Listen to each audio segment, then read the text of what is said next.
Good evening, folks. Phil Gallagher of ThrabenU here for another vintage stream. I got this list from Cyrus Corman Gill earlier today. Cyrus is a legacy wizard and master, and I respect his opinions a lot. And this is one of the things that's on his top list to be potentially playing in Eternal Weekend this weekend. I don't know how I feel about this deck list.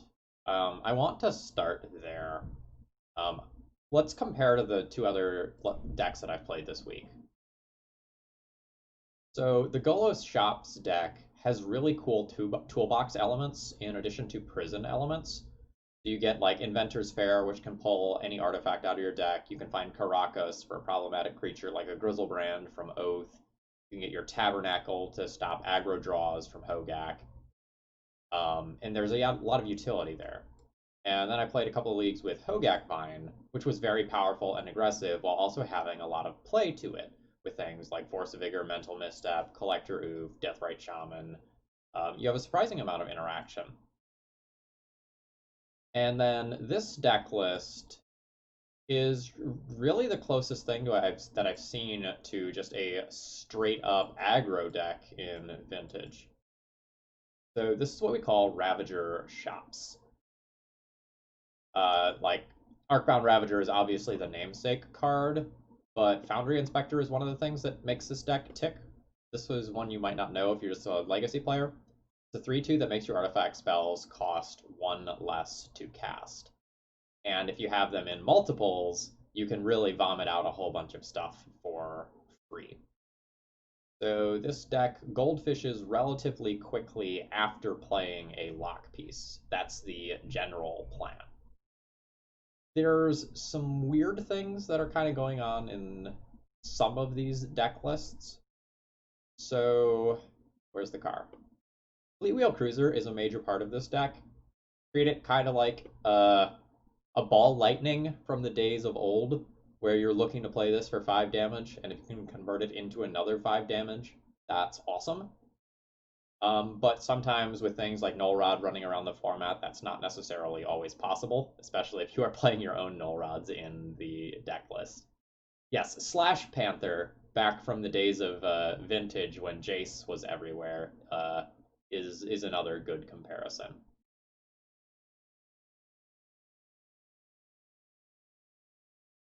So, looking at the rest of the deck list, there's a mixture of aggro cards and lock cards here. So you have like the normal spheres, thorns, chalice, trinisphere, that sort of stuff. Revoker serves as another hate piece slash weak aggro element. Revoker is frequently going to be one of the weaker cards of the deck, but it has roles to play. And other than that, we have a handful of very powerful restricted cards, such as Lodestone Golem and Mystic Forge, to round things out. Double check how much my sideboard is on screen. Not all of it. Get the rest of the sideboard on screen there. Okay, as far as the sideboard goes, it is relatively focused for specific decks. You have ley lines for the graveyard-based decks as a format, Mindbreak Trap for PO, and a Pile of Pithing Needle as a generic hate card that can hate on anything from, you know, Bazaar to Ren and Six to Dak Fate and whatever it is you need to answer. All right, let's just go ahead and jump into leagues and play some games.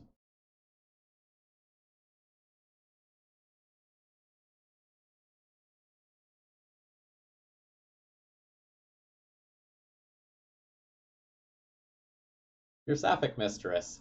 I would venture to guess that at large, less than 10% of the population knows who Sappho is.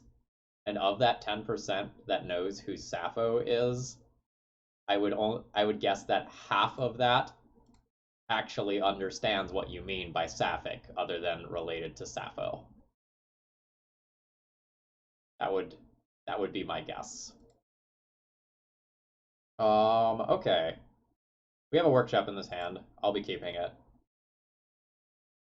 I assume that I need to play my disruptive element on turn 1, as this is Vintage.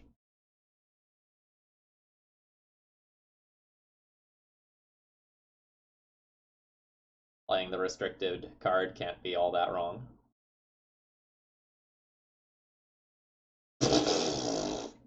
What?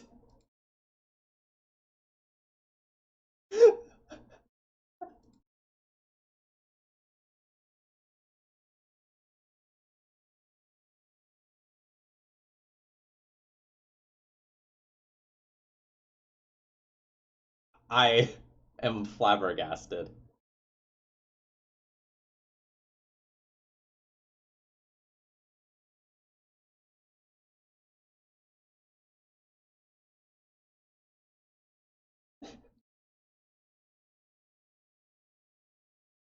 You must have like Ancestral in your hand, right? Like, what's what's going on? No? So now I'm just gonna like resolve this Lodestone Golem and existence is going to be pain over there?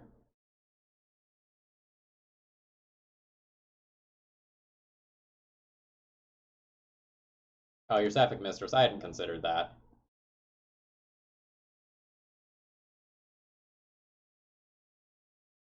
I think this is the follow-up play. I think I stick my 5-3 now.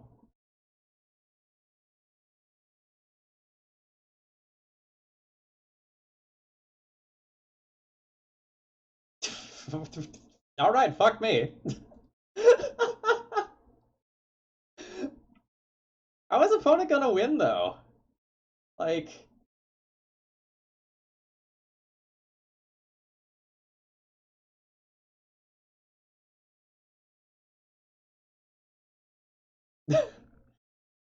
alright, well that does some stuff, admittedly.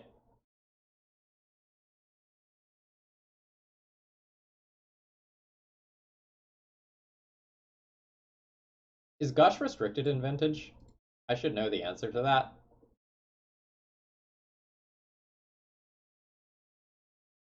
I need to know if I have to play around another Gush. Oh yes, okay, cool.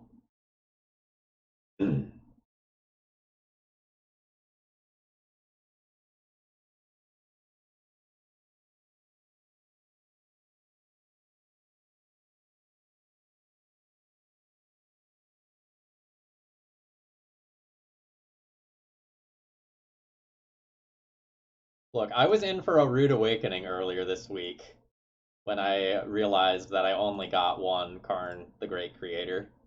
That makes a lot of sense, to be fair, but I'm not up to date. I think I'm just gonna put this into play.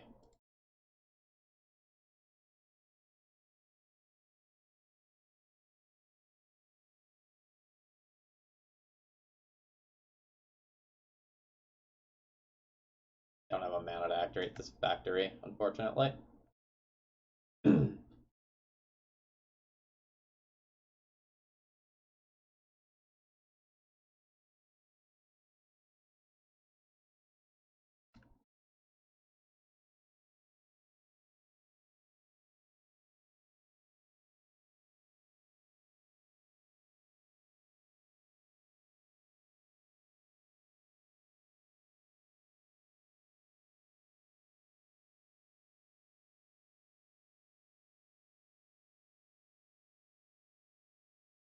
Yeah, that's just gonna revoke Mox Ruby.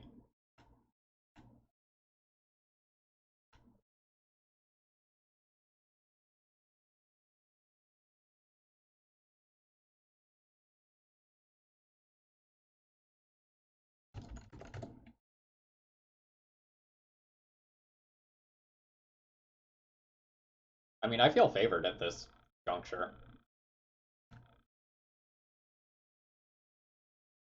I might be wrong, but that's how I feel.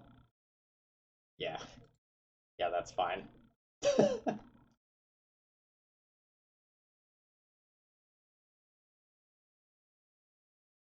I probably would have played the Sphere this turn.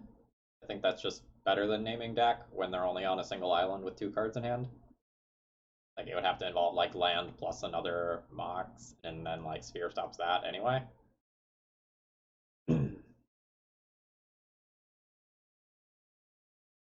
Gotcha. Yes, I agree. I guess my opponent saw Treasure Cruise and was like, I'm just gonna work towards that as quickly as possible. I'm gonna give them the benefit of the doubt and assume that that Treasure Cruise was in their opener. They were trying to force that aggressively. Um, I don't know how much stuff I actually want to board. I can see myself wanting a Pithing Needle or two for Dak. Like, that card will be very, very, very good against me.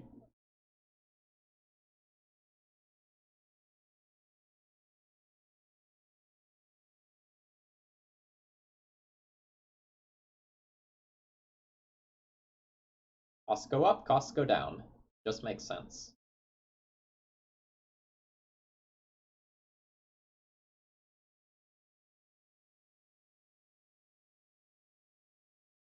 How many? How many? Two?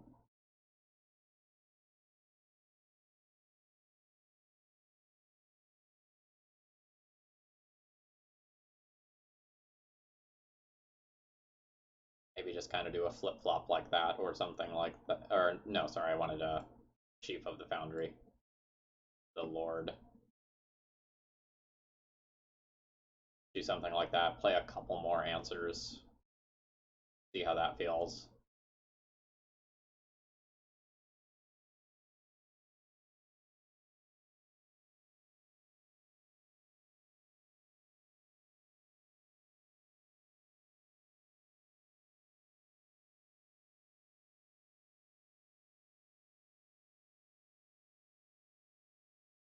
This hand makes 4 power on turn 1. With 2 wastelands to follow up and a Mishra's Factory. This is not, I think, a super good hand, but I might still keep it because I think with 1 more threat, this looks pretty impressive.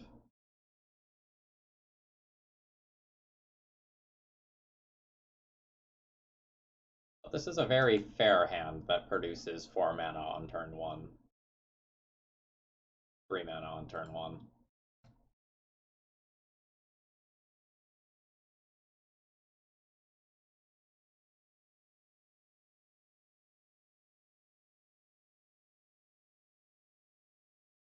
So there's going to be some weird double Foundry Inspector situations that could occur that are super awkward. Although, interestingly, I can use my Sphere of Resistance to get my Mox into play. So that's cool. Part of me also wonders if I should just, like, not do anything this turn and just waste the Volcanic Island, reset the board.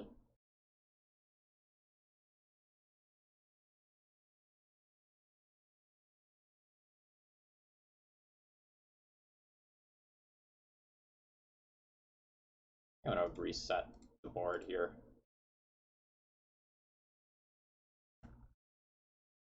You get a land that taps for 3 mana, so the difference between 2 and 3 mana is marginal. I would say that's the primary reason. Ooh, nice.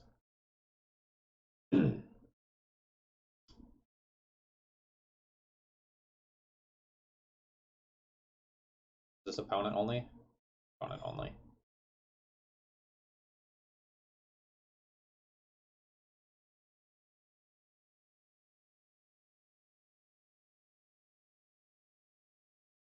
Ah, right, the number of land side of the equation. Forgot about that half.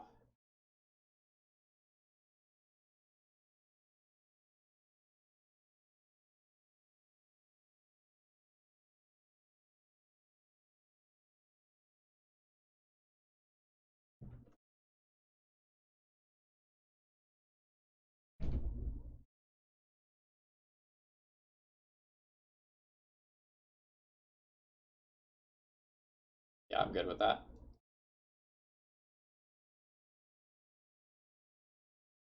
Yeah, in Legacy, the like Lavinia land side is almost never relevant.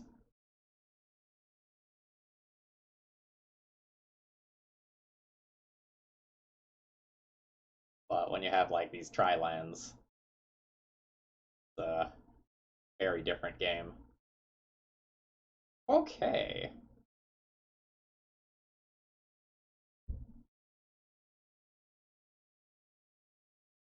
I need to play a land so I can cast one of these. I actually probably want to cast Thorn of Amethyst first.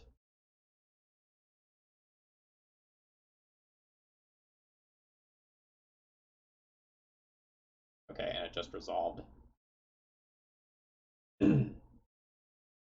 Now I can cast Mox Sapphire, paying 1 for it, and then play Ravager.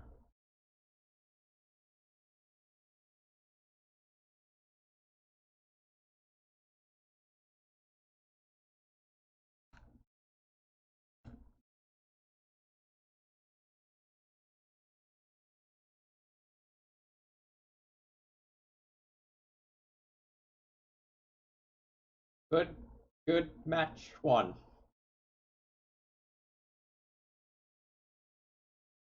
That was that was interesting. No Reapal Chief, I can't Sphere, right? So I have 2 mana remaining, and the Thorn of Amethyst is in play, so the Sphere would have cost 3.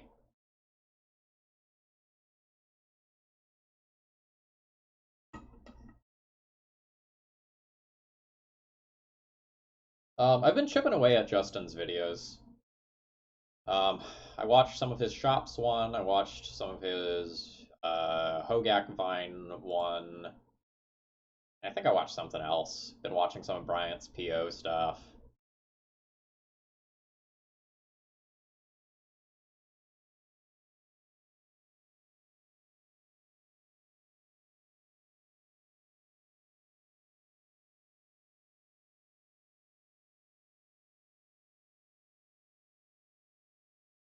This hand's going to be a little weak if my Sphere of Resistance gets countered.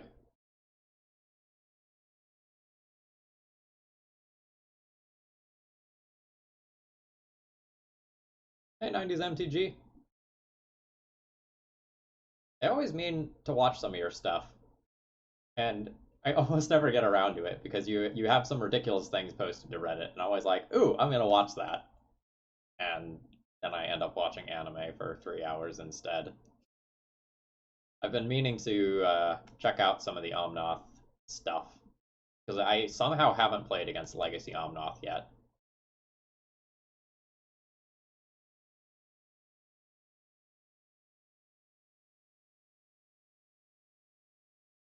Okay, is this some sort of Hate Bears deck?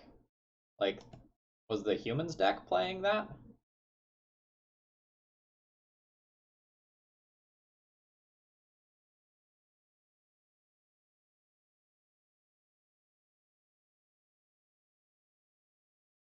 Okay. So this Walking Ballista for like x equals 2 will probably be pretty good then.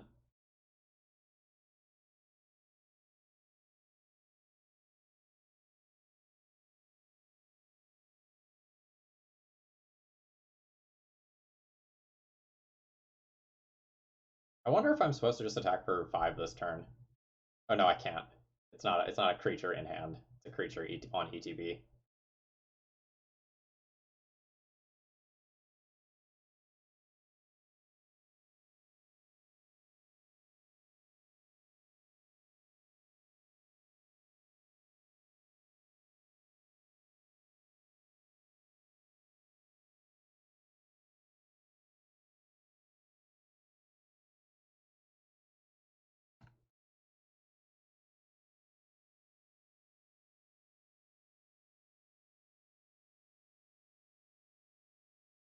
Obviously, that's not the best for me.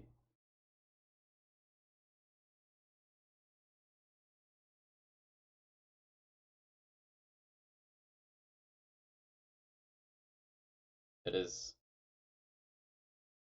it is the fish people in in Vintage.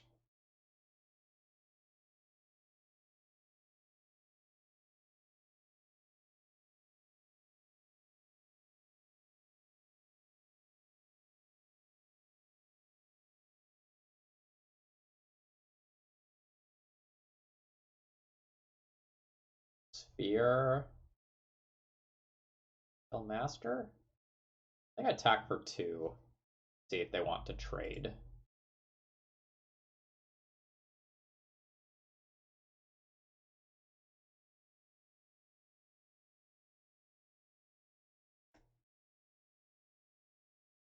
They do not want to trade.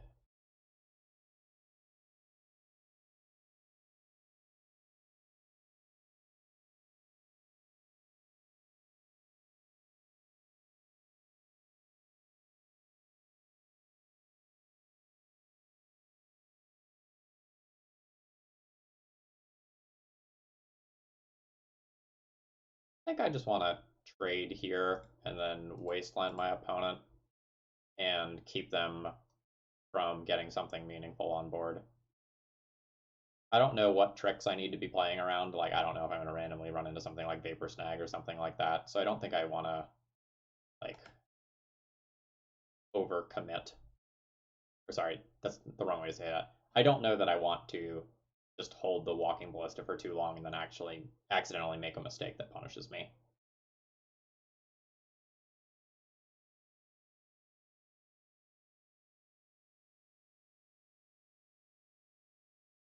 I don't hate Wasteland here.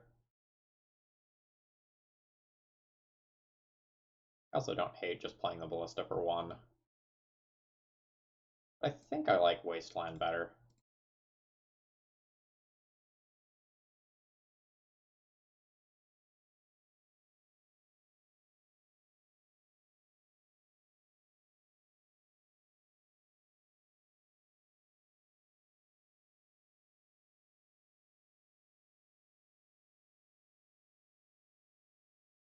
Wrong. I'm not. No attack with Curse Catcher? Why?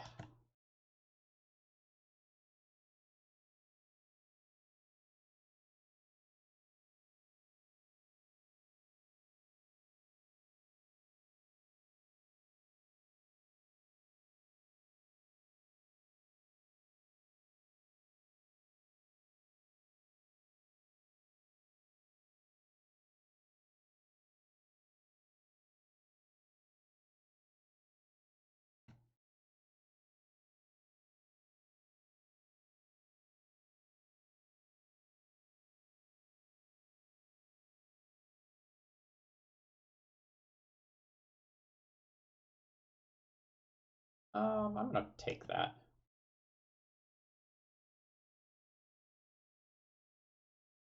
Well,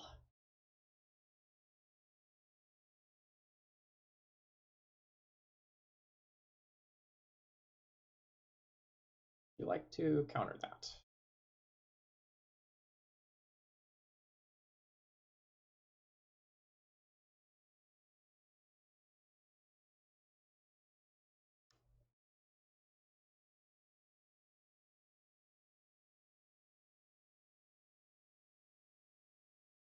Yeah, Chief plus Walking Ballista is pretty hot.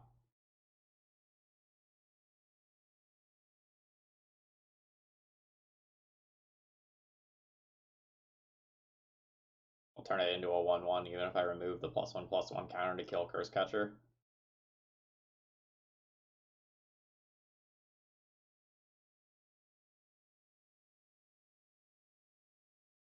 I think I still try it in case they have like Force of Negation.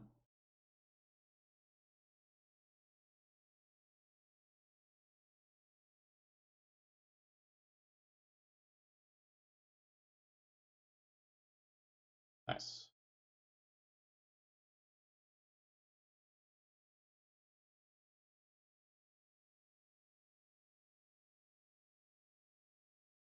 Now this Curse Catcher isn't a thing.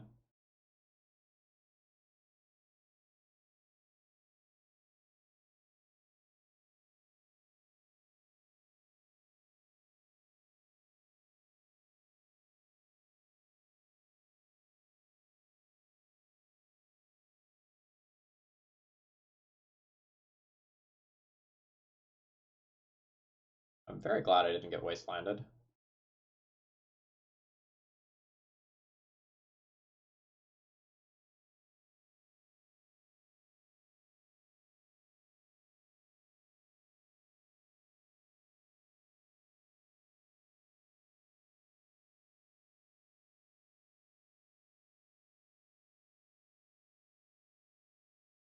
Don't think I want you to be able to jump block.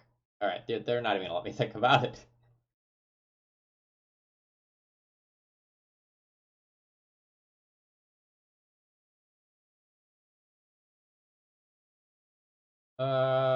Dismember seems fine.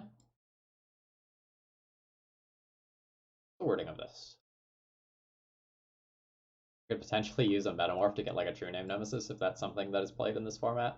That's cool. Chalice of the Void, probably not great. Trinisphere, potentially awkward, especially on the draw. Revoker, potentially medium. I'm not actually very familiar at all with what a vintage Merfolk list looks like.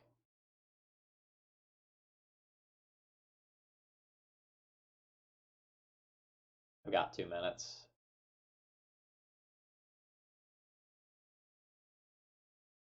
This is a legacy deck. This is a legacy deck with a few pieces of power.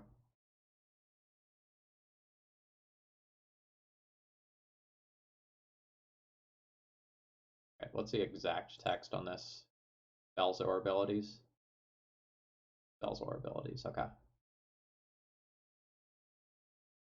Out of the sideboard, this is the one that makes me pay for artifacts.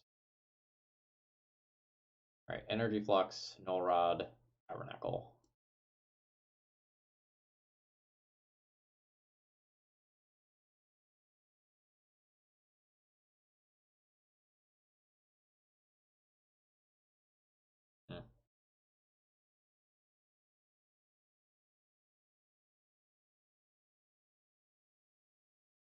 Yes, I think the point of power is worth more than the evasion.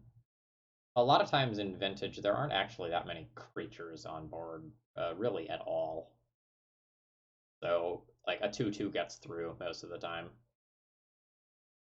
The fact that they can pump each other and are also pretty good defensively is not bad either. I'm not sure that I actually love Thorn of Amethyst. I think I'm just going to keep another body in here.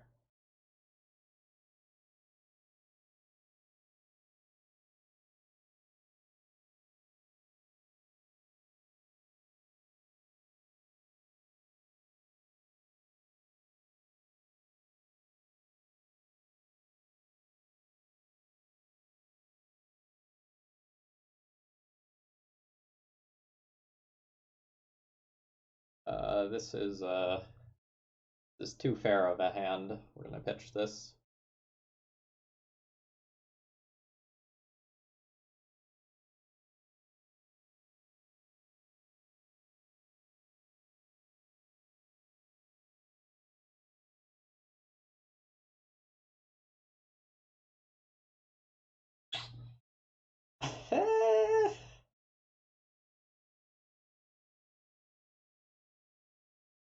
This doesn't exactly do anything. It deals 5 damage on turn 2, and then I can use 2 mana to try to attack for 5 more damage again. By, like, say, tapping Pearl, activating Factory, using that to man Fleet Wheel Cruiser. I don't know that this is actually good. Especially since I have to pitch one of these. I think I'm going to go ahead and go to 5.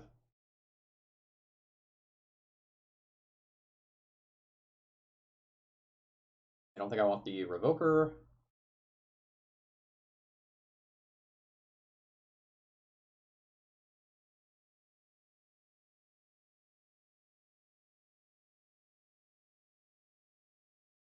And I don't think I want the Ravager. I think the way this hand plays out is it's Fleet Wheel Cruiser on 1, attack for 5, Chief on turn 2, attack for 5, and Wasteland. That is my conceptual plan.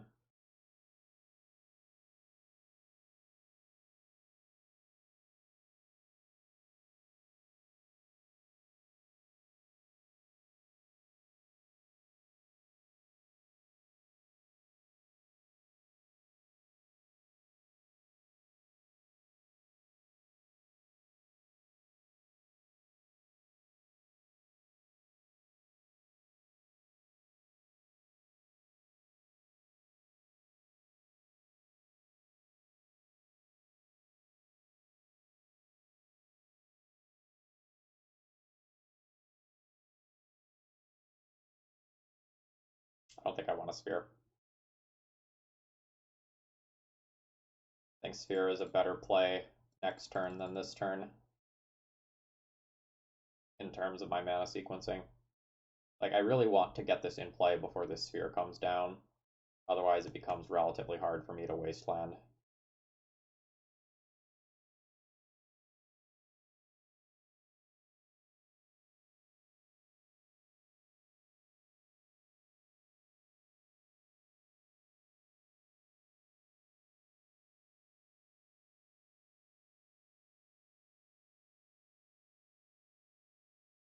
Swords.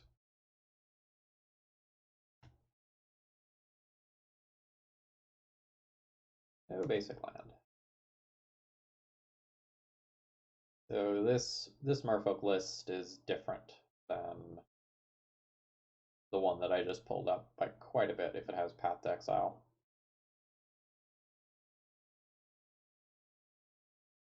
Knowing that now, it might have been correct to just sphere on one.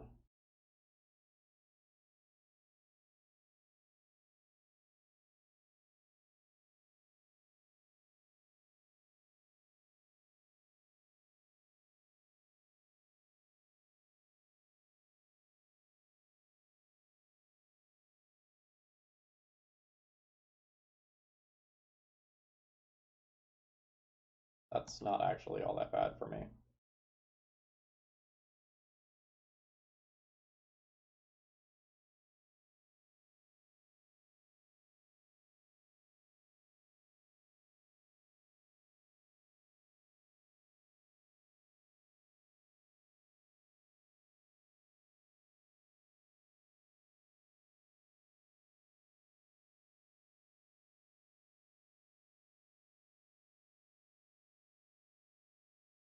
Alright.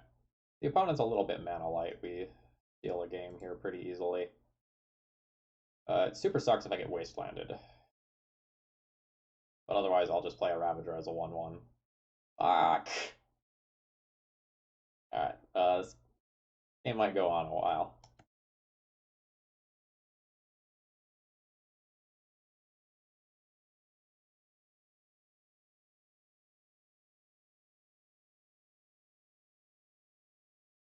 Opponent has a second land.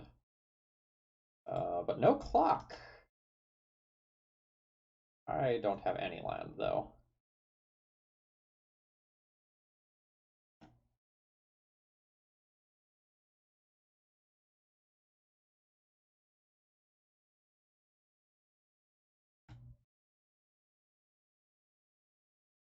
Classic draw go.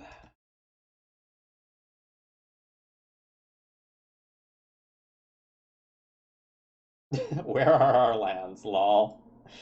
Yeah! Yeah, it's a shuckle eating curry.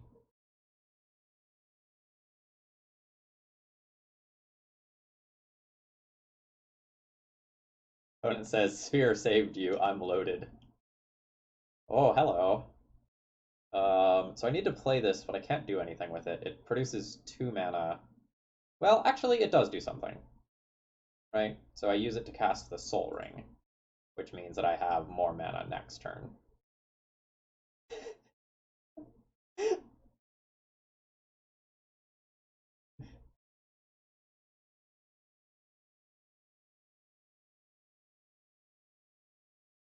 Don't wasteland me.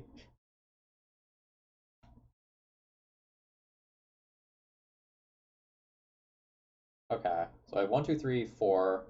Means that I can cast a 3-drop.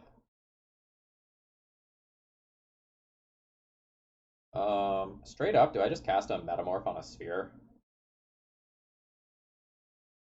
Bet I just cast a Metamorph on a sphere.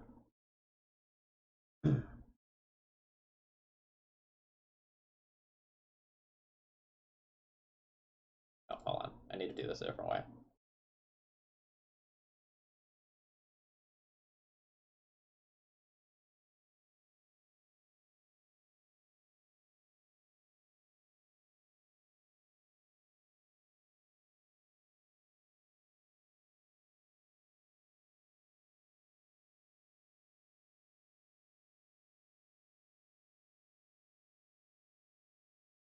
Yeah, so I've played a respectable amount of Legacy Enchantress, and Sarah Sanctum is like very, very good in that deck, but it's not even a 4 of there in pretty much any builds.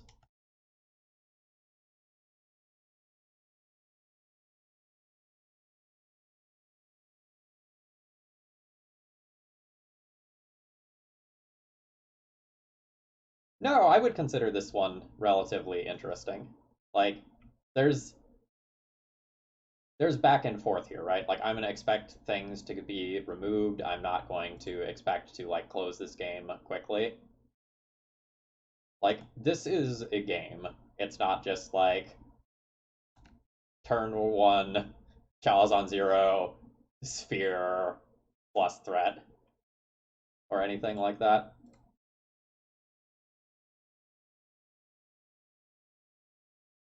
Like, this is turn 10.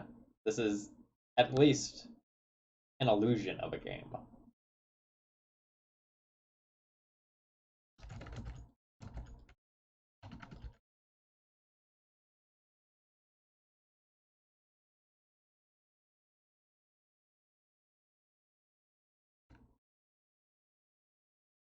So next turn, now that I have another artifact, assuming this sticks around, I get to Lodestone Golem. Yeah, this is a very slow game by vintage standards. Like, looking at the life totals, it's 17 to 18 right now on turn 11.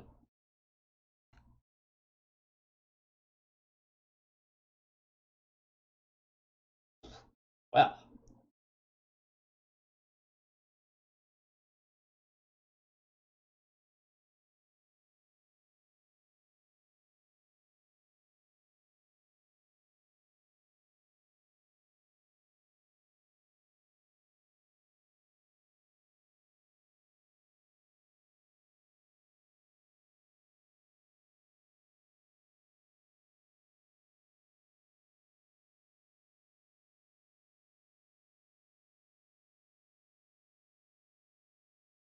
actually, it was probably incorrect to play Ravager there, right? Like, Ravager can't eat anything. It's a 1-1 as opposed to a 2-1.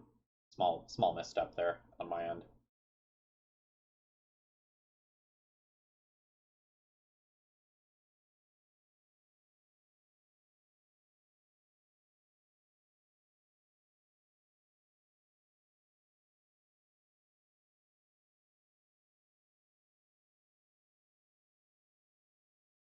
Um, your Sapphic Mistress. I've played a like Leylines Opalescence style deck before. It's not particularly fun. I don't think it makes for great content either. Like, you do something cool and degenerate, and it's nice to do it, but then you just spend a lot of time mulliganing and dying and just like not really having any agency or interaction.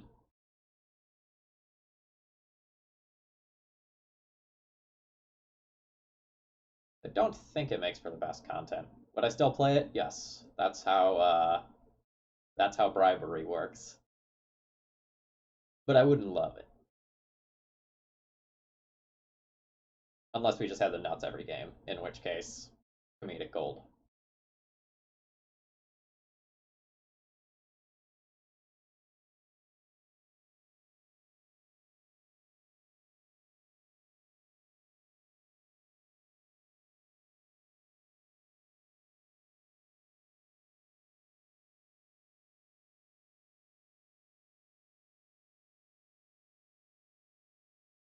Uh, Fox, Sapphire, Jitte? Like, everything that I can think of to name is already shut off by a null rod.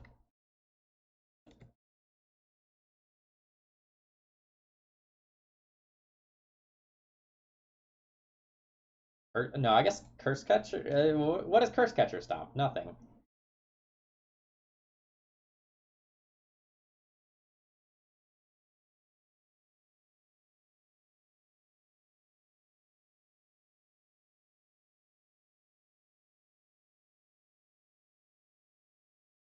Waterfront Bouncer. All right, opponent, I'll take your advice. We'll name Waterfront Bouncer with the second one.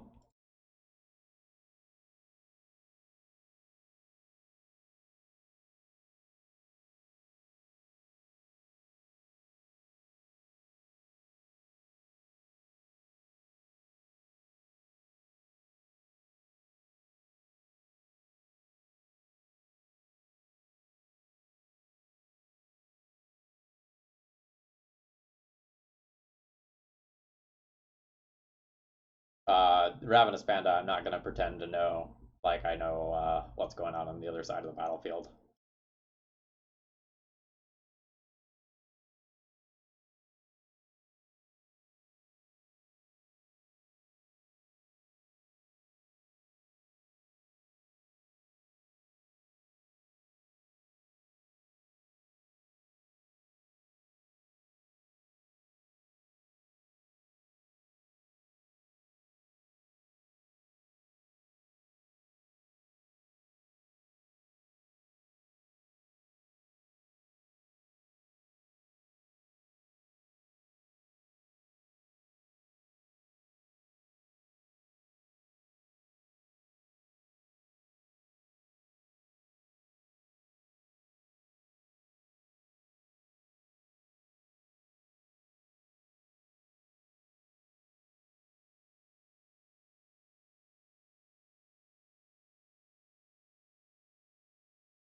I could just send them all.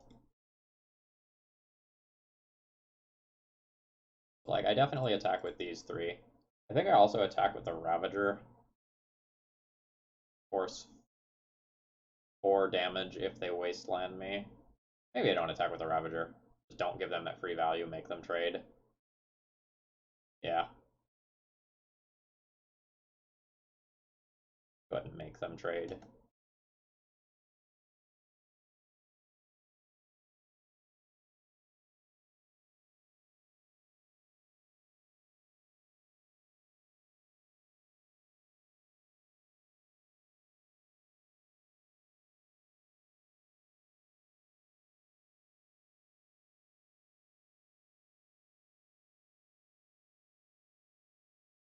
Now the interesting part becomes, do I give them priority to see if they wasteland?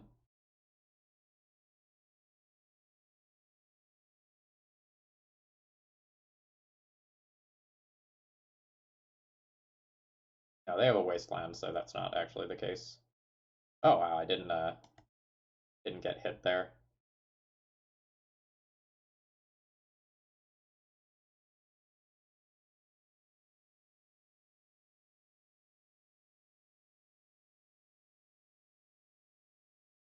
Yeah, it's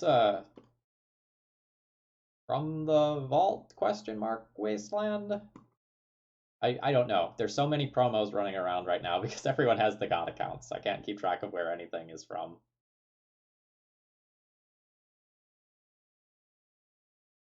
GG's. Oh, new Zendikar expeditions. I see. From Zendikar Rising.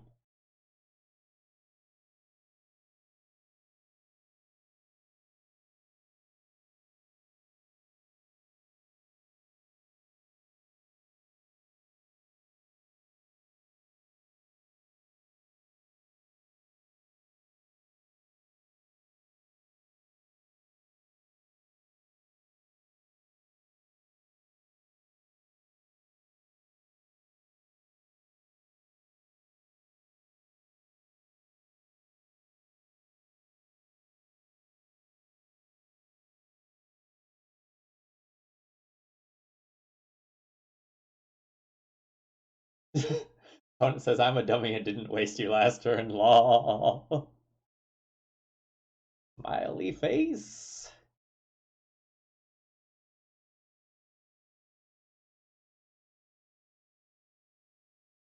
Yeah, I was very surprised that we didn't get wastelanded.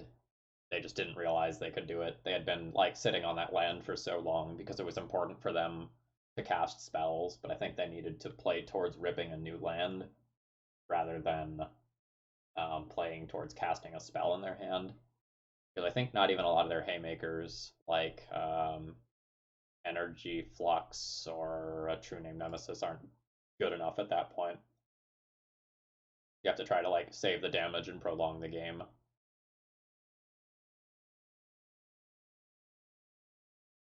5 mana on turn 1, Chalice on 0, and hit you for 4.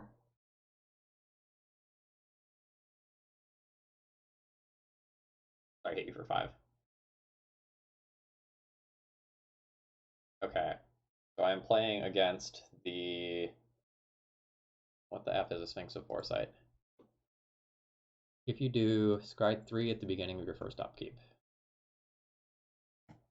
Okay, so this is the first time that I have played against the Hollow Vine deck. So I'm going to take just a second to look at a deck list. Looking at Legacy, that's why I can't find it. Alright, Bizarre Aggro. Oh, they're all just labeled Bizarre Aggro. That's unfortunate.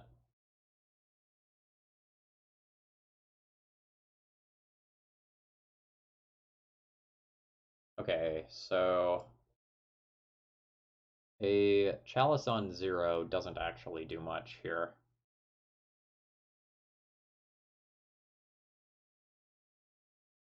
It stops a Memnite.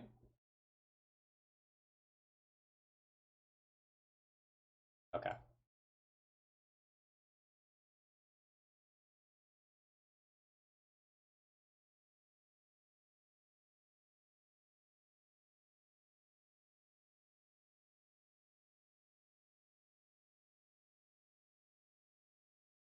I can Chalice on 1.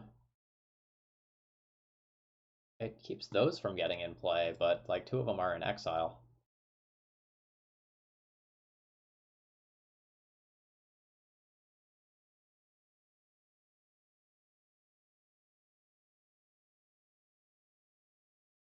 Alright, this stops a couple of Memnites.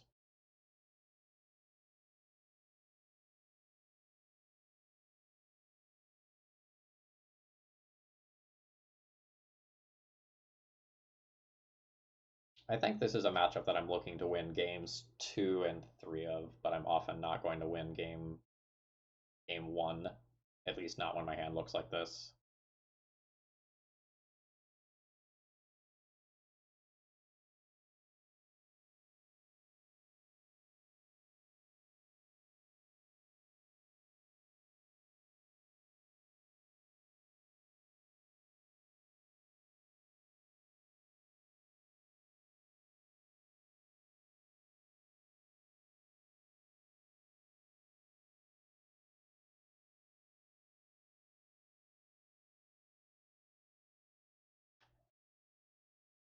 Alright, opponent. What you got for me? How bad is it?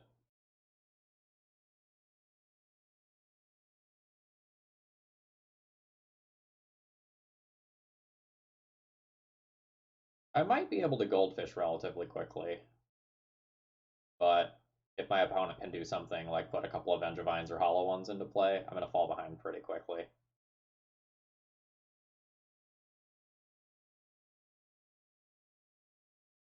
Double Squee is rough.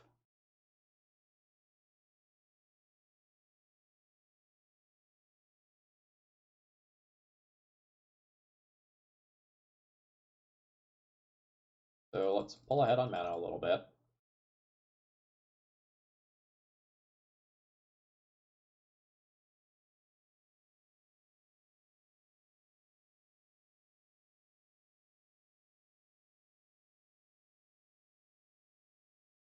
Alright, so now I just want to get something with 2 power to crew that.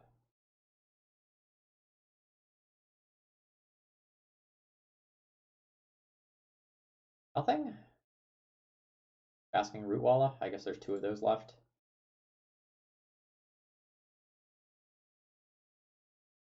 There's also Kravikian Horror.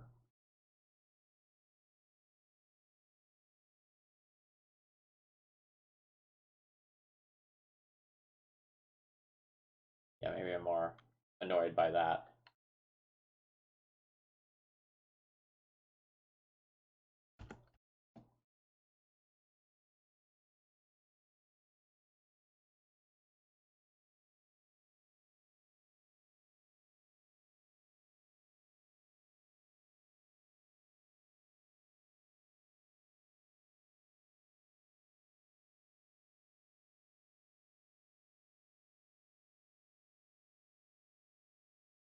I feel like my opponent's at quite an advantage here.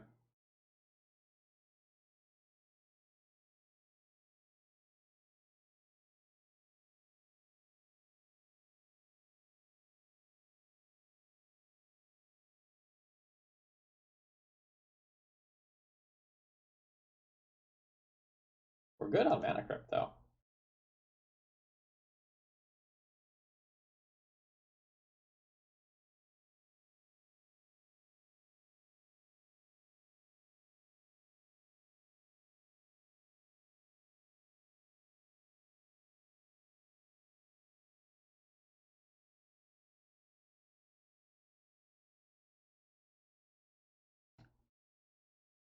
It's possible I'm supposed to wait a turn and cast the Walking Ballista for X equals 2, but I think I want to do it now so that if I rip something better, I can just play it off the top.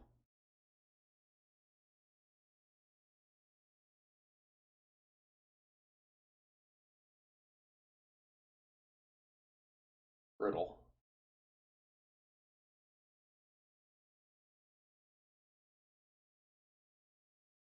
Very good at Mana Crypt.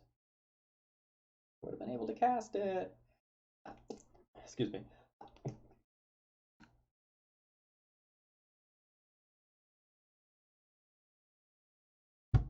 Alright, we're always yielding to Squee. I've got nothing to do against you game 1.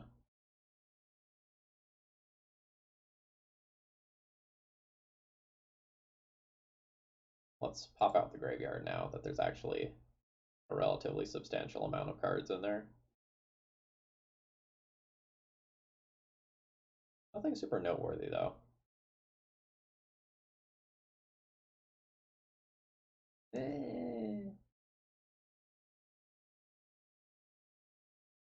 Fails. So good at Mana Crypt. Only tap for 2. I need 3.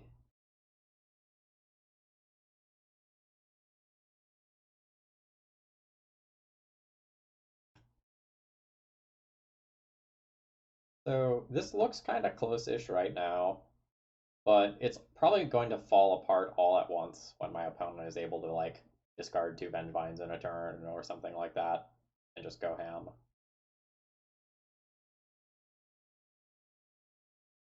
That is my expectation.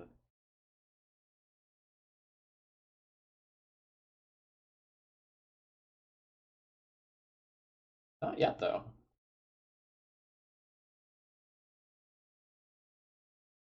Ow. How am I so lucky?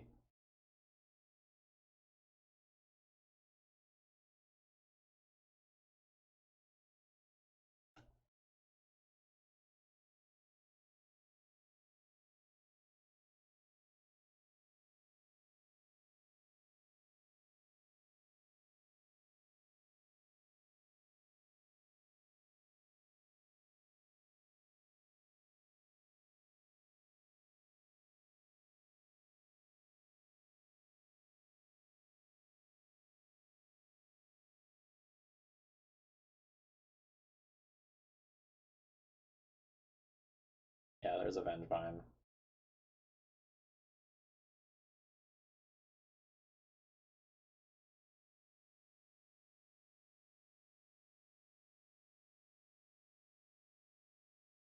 I'm not super well equipped to kill.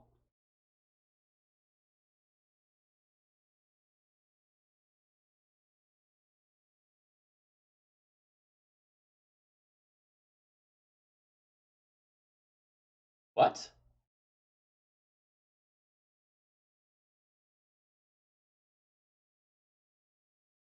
Oh, non-artifact spells cost one more to cast. So I kept them from casting the second Basking Rootwalla, and that kept the Vengevine from getting in play. That's actually pretty huge.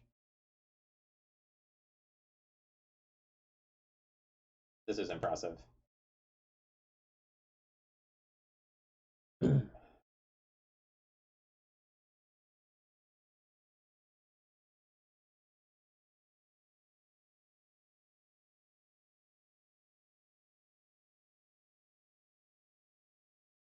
The Revoker is on Kraviken Horror.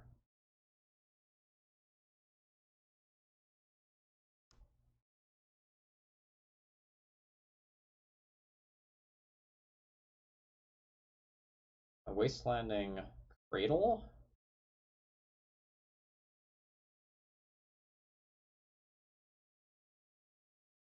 Maybe Wastelanding Cradle. World hates Paul. Thank you very much for your continued support. Might be Wastelanding Cradle, mostly because of Lodestone Golem reasons.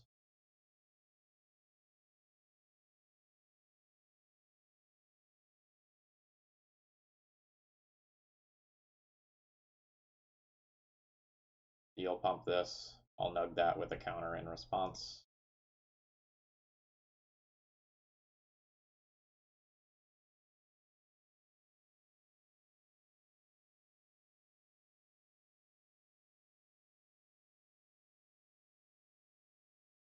Do I attack with Lodestone Golem? If I attack with Lodestone Golem, I probably attack with everything and try to push 4 damage this turn.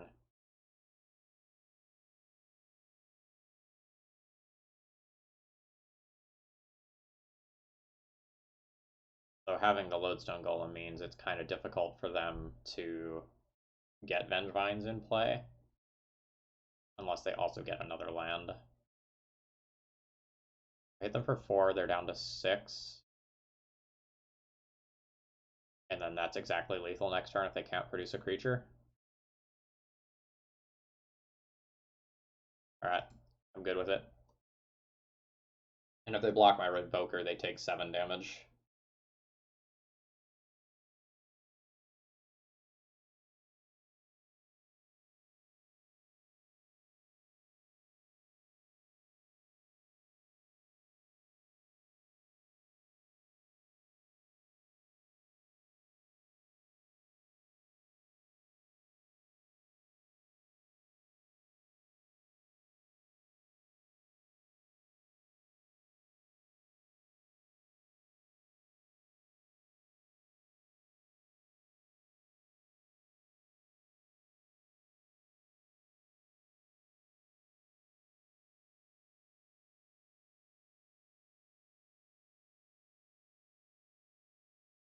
My opponent has used 3 Basking Rootwallas, 1 Memnite. Yeah. We might steal this one. Oh, hoo, hoo. That's scary.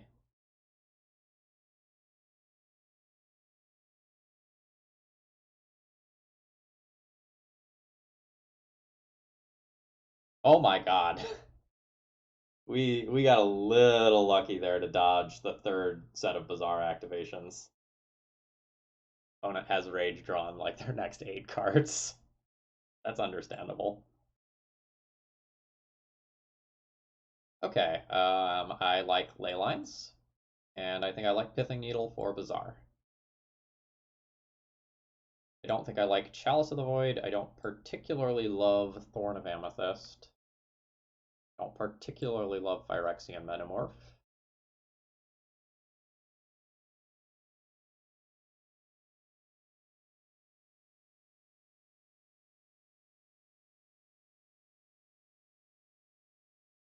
Since I'm boarding in 8 hate cards, I probably need to trim some of my other hate cards in addition to just some more generic effects. Like Revoker isn't exactly gas. It happens to also be a body, though, which is awkward. Leaves me with 18 creatures plus 2, 3 fleet wheel cruisers to finish. That's probably fine-ish.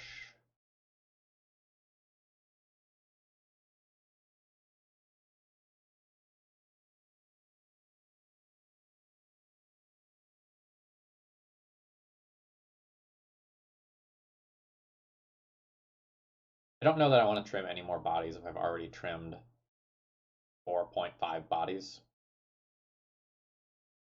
I'm considering trimming a Mox here.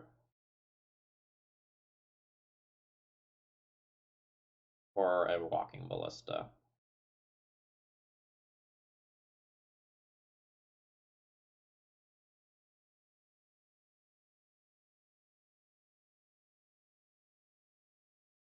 From one walking ballista. I think I'm a little threat light.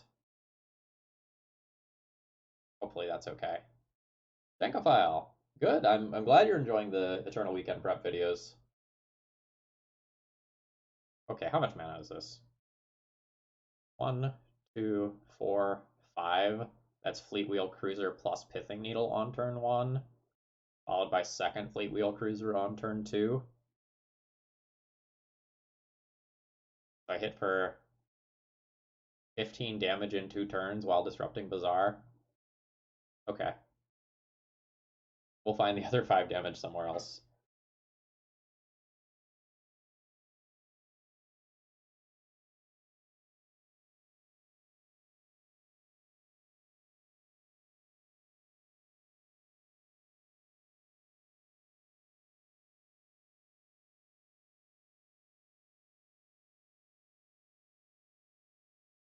So we're looking to dodge a large creature on turn 1 specifically. A large creature on turn 1 kind of sucks for me.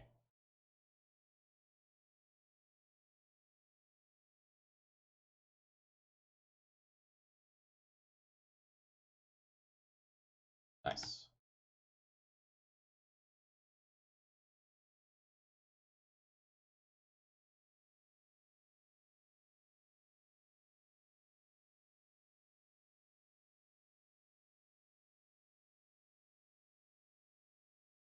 I think I lead on the Fleet Wheel Cruiser and try to get my opponent to answer this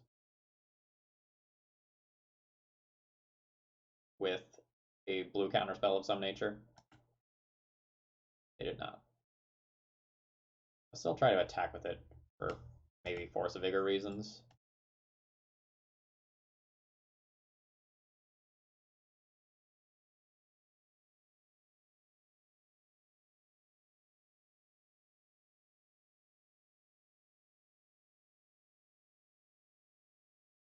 Rats. There's a lot of scary damage waiting in the graveyard that Bazaar is likely to empower.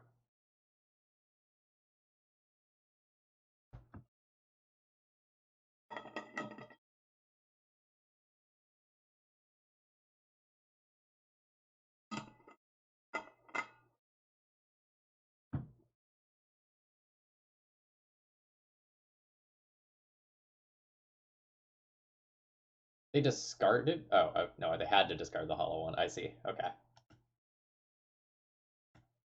Alright, hitting these flips would be great. I'm so lucky with Mana Crypt today. That's insane. Okay, 1, 2, 3, 4, 5. I have 6 with Wasteland.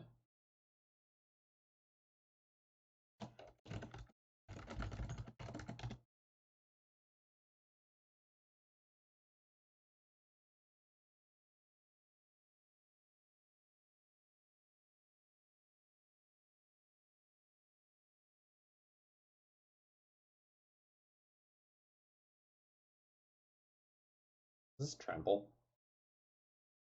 That's Trample.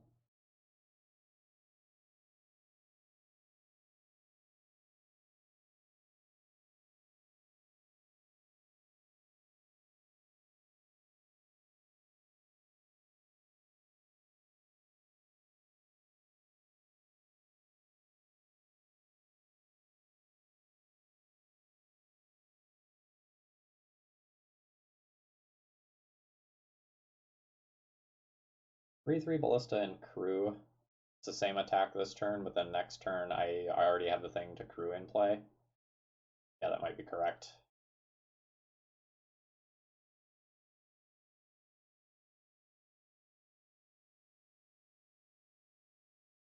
Ah, shoot, that was probably correct. Yeah. I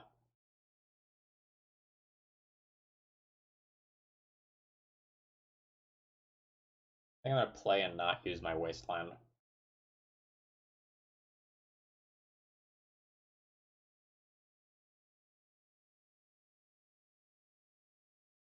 think I have to kind of hope my opponent attacks all out, doesn't leave anything back to block, and then I can play a large ballista crew and kill.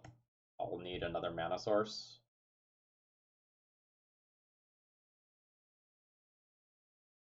Well, okay.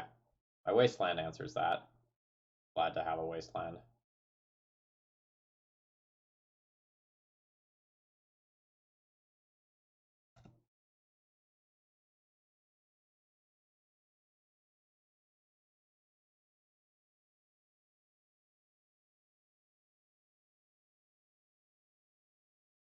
Alright, my mana crypt caught up to me.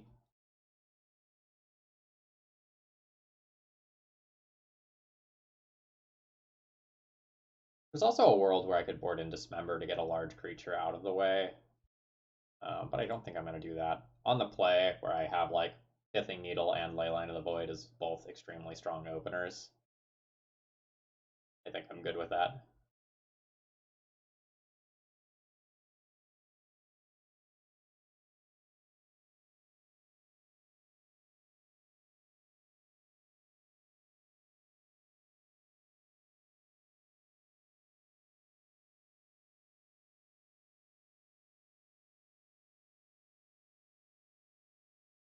You know, I really wanted a Leyline, but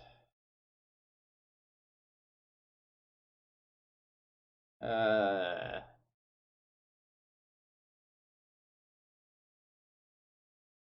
no, this is probably fine. Lotus Foundry, Inspector, Pithing Needle, Wasteland.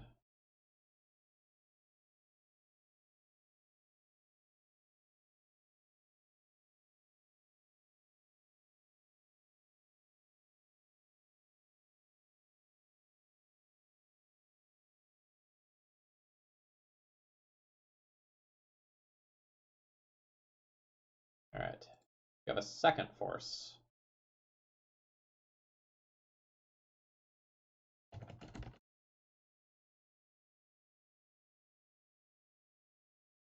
My aggressive elements got slowed down a lot, but hopefully they also got slowed down significantly by that.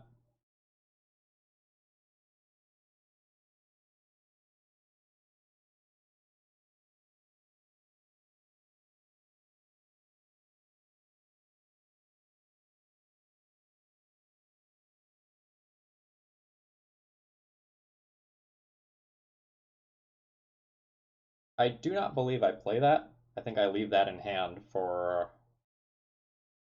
to play after a Force of Vigor. 2-0 currently.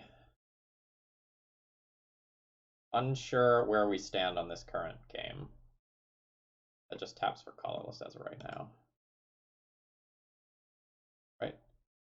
Yeah. We're not gonna wasteland that one.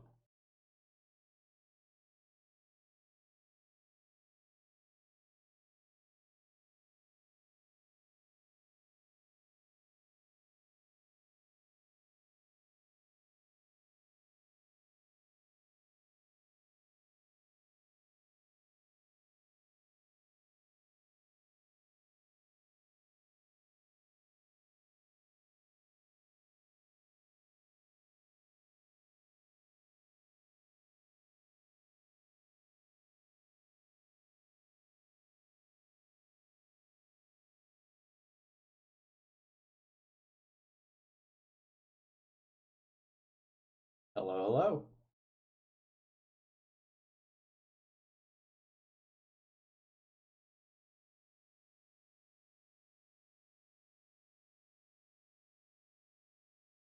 I don't think I want to give them a single Bazaar activation. So I think I wasteland in response.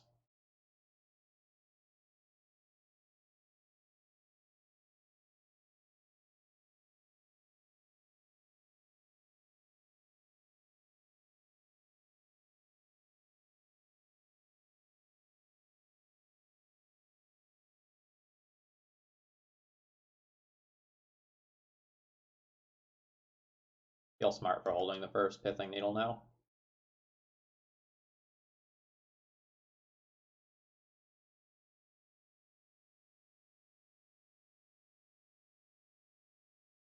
Yeah, the new forces. Mental misstep. That's rough. If they know about the Pithing Needle sideboard plan, that makes a lot of sense.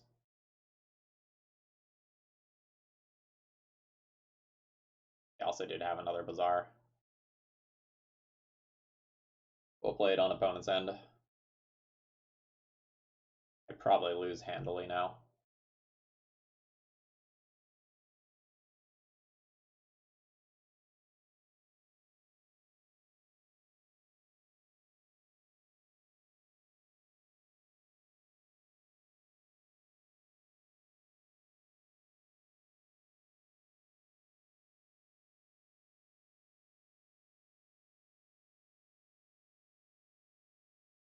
If I'm lucky and they're unlucky, I can maybe get there.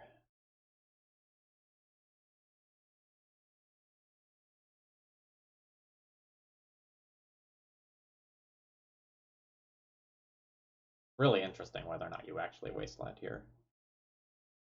You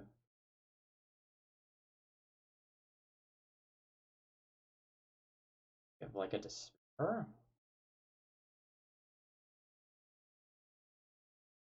Could opponent be casting with colorless?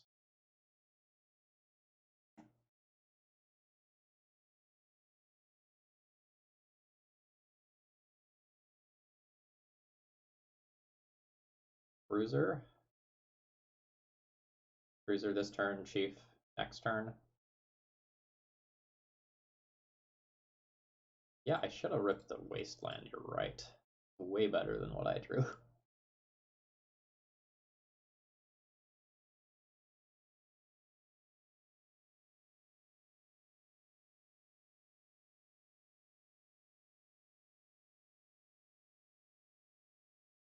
Opponent Burks on the Bazaar this turn. I think they're dead.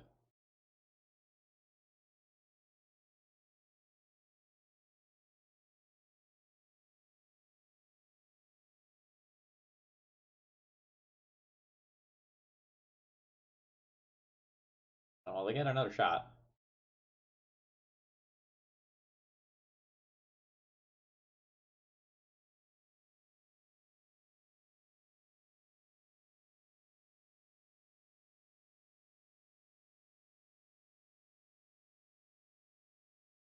Play Chief for 2 mana. Through with Chief. Alright. Now they're not dead.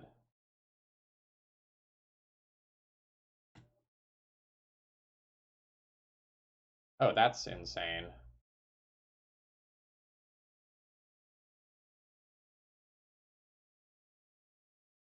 That just means they're not going to get any stuff, presumably, for the rest of the game. So I Fleet Wheel, attack, trade that with Hollow One, and then post-combat Trinisphere for 2 mana. Yeah.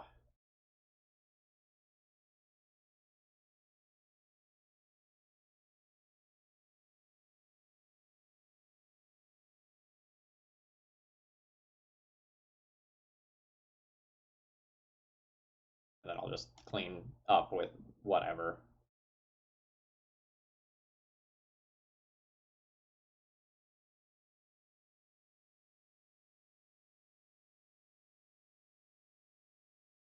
Restricted cards are good.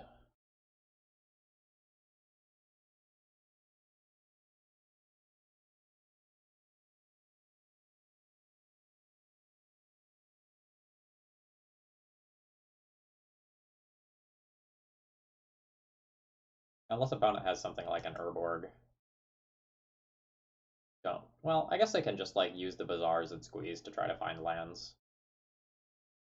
That's a pretty good land.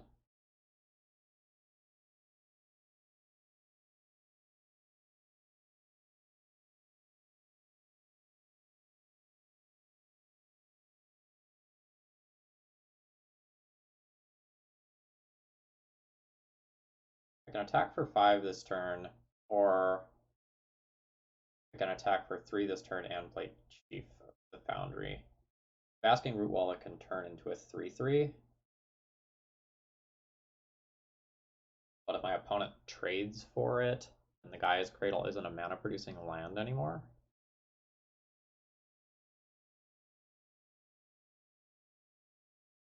no, I can still play Chief of the Foundry. I have 3 mana sources. I just can't also attack with a factory.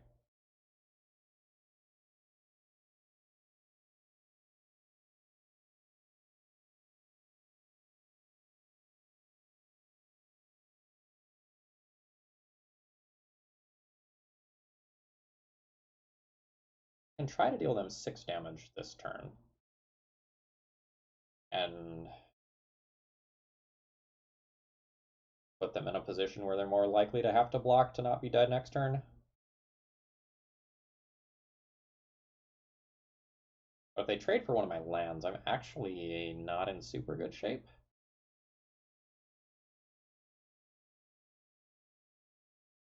I think I need to play this. It still relatively heavily incentivizes a trade on my opponent's side.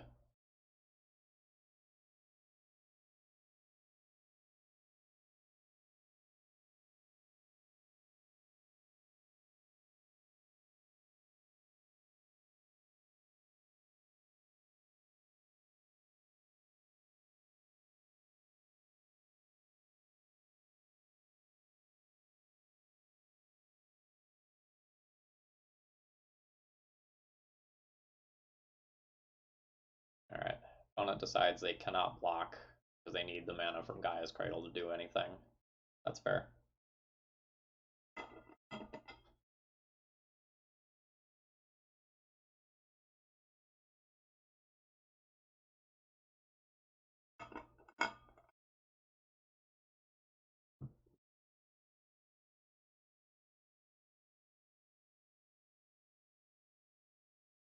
That feels like dead.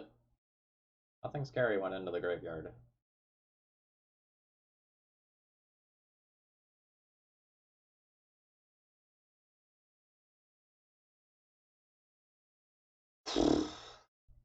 Alright, that was a bit of a nail biter.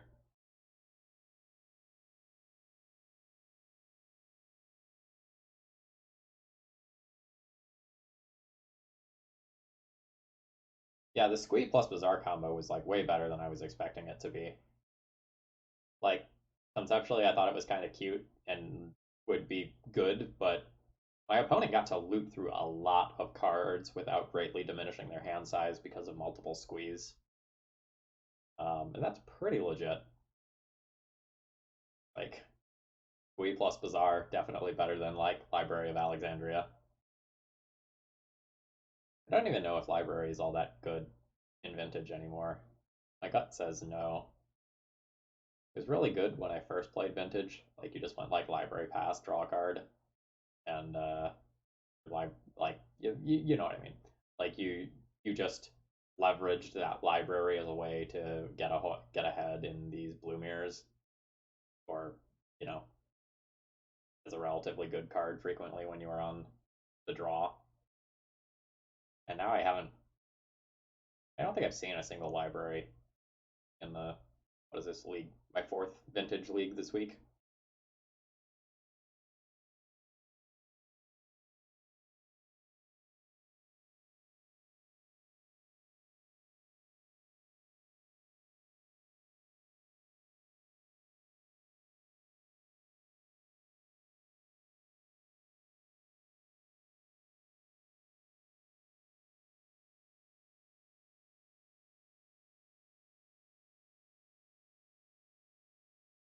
I think I like this deck less than the Golos deck based on the first couple of matches. I feel like my decision trees are larger in Golos versions.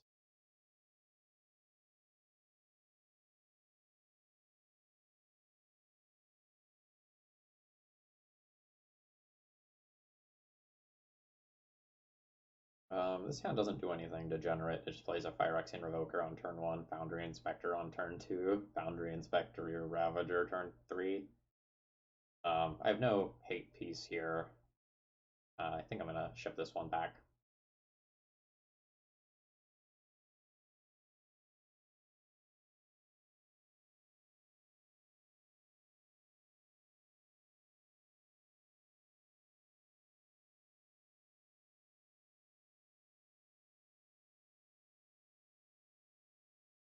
Workshop, Inspector, Pearl, Revoke, something.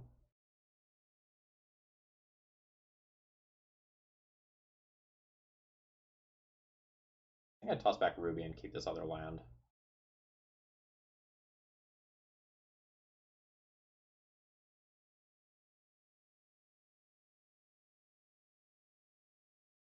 Mishra's Factory can convert to damage later on.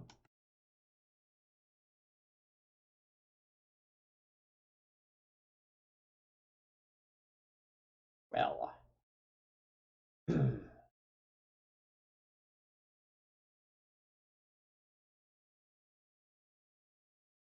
Sequencing is really interesting here. I'd like to Foundry Inspector while also chalicing on 1 on turn 1. But playing the Mox Pearl... When I play the Mox Pearl is interesting. I think I'm going to play it first, so that if Foundry Inspector resolves, there's not a window where my opponent can like bolt or Source to Plowshare as the Foundry Inspector.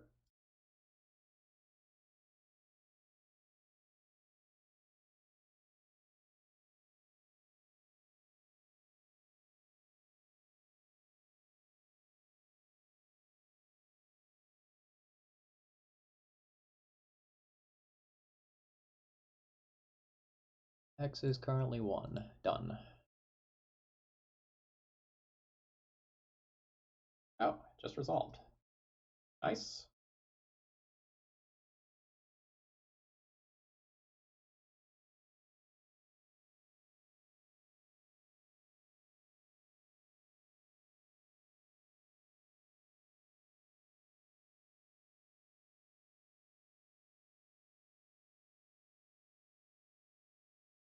I just playing against Bug?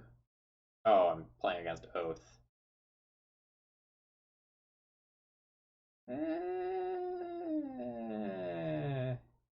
Alright. This isn't cast, right? Yeah, it just puts it onto the battlefield.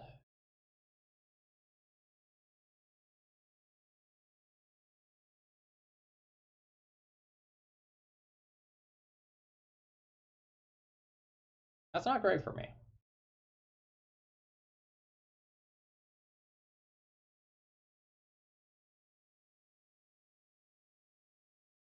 Actually, this Trinisphere is going to cost 2, right? Then I have 3 mana left afterwards, so I can Trinisphere first and Revoker afterwards just fine.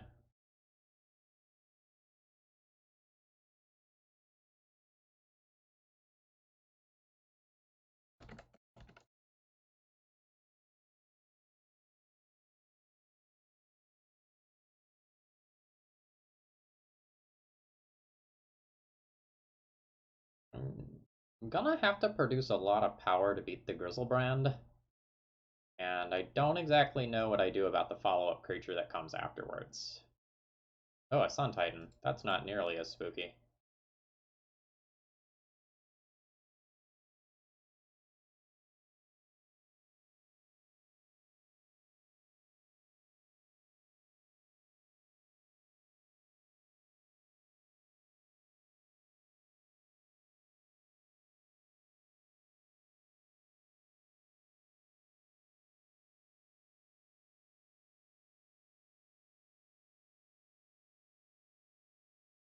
Leyline doesn't stop Oath, huh? That's unfortunate.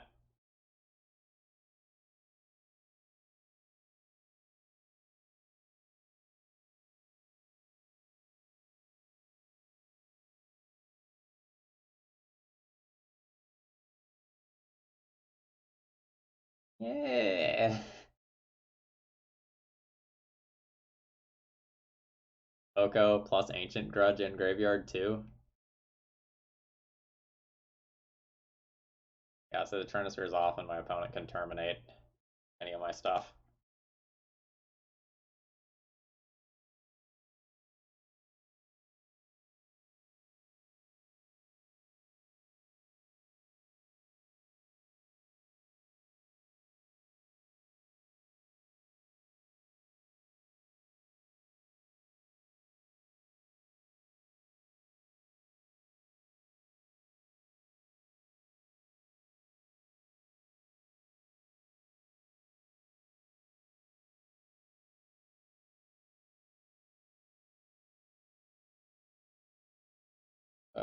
I think I'm dead.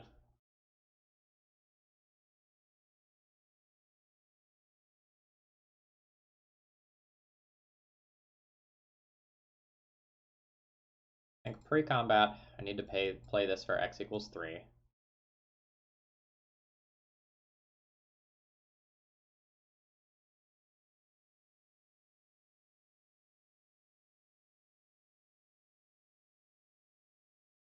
Try to kill them? Can't really kill the Ochre, the Sun Titan will bring it back. Can't attack with this. I'm fine with attacking with the Spirit. Try that.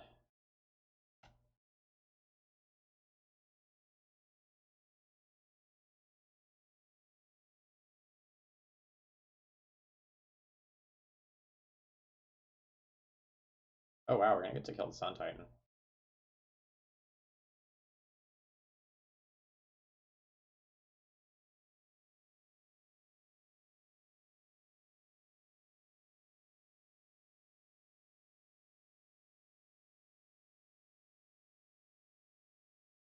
You only push 1 damage that turn. Pretty rough.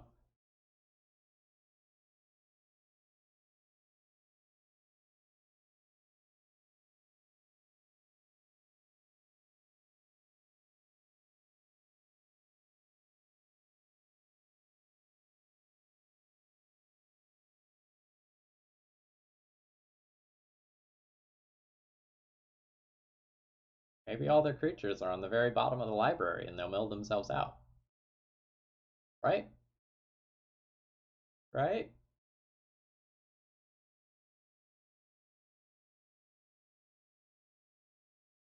I don't think it's gonna happen either.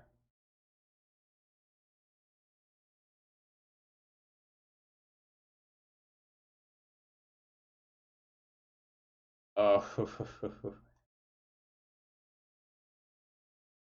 we're not gonna mill them out. The Sun Titan came back.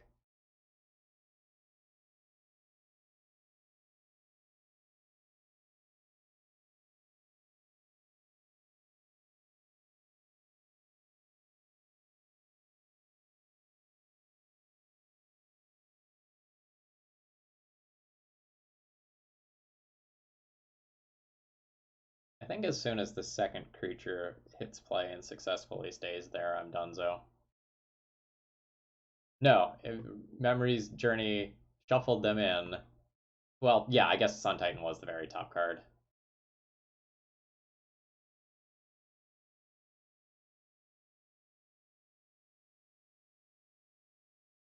Like a Taxing Probe's a whiff there.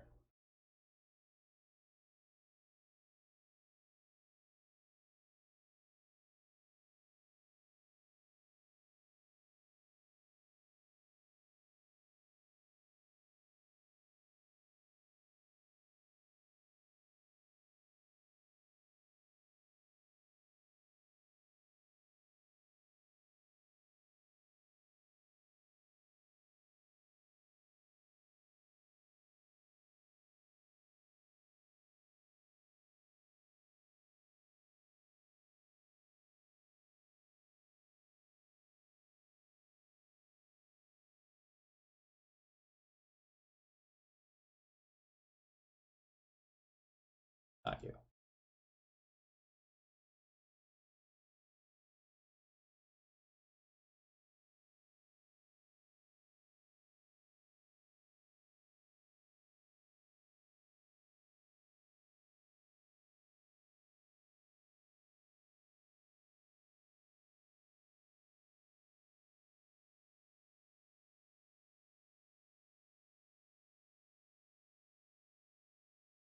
Alright, I'll put up the semblance of a fight.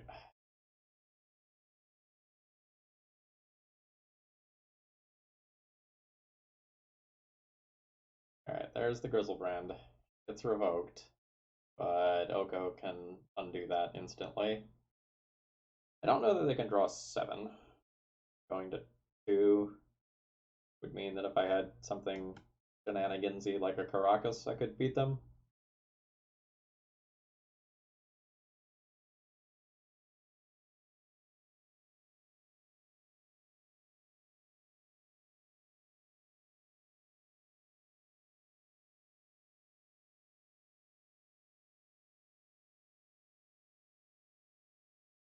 It's gonna be hard for me to attack in for lethal. The Sun Titan also gets to attack. Oh, there's a Dak Faden. Okay, I think I can safely call it at that point.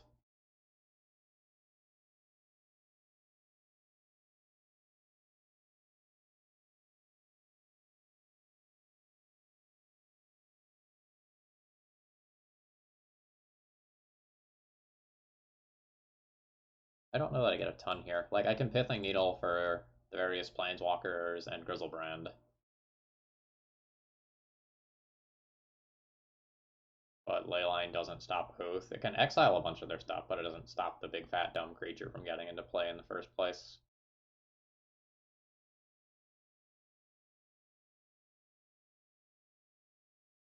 I also might just play Metamorph as another sphere.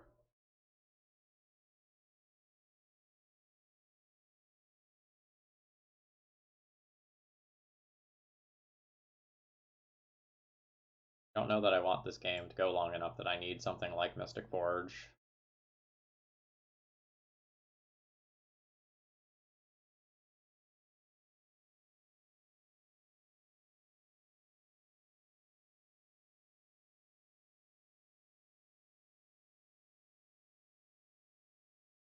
Maybe it's these?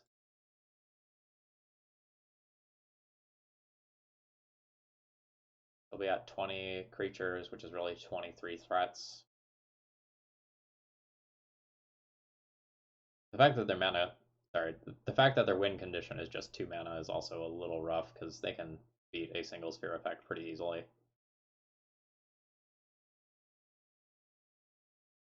I don't know that I'm supposed to win this matchup.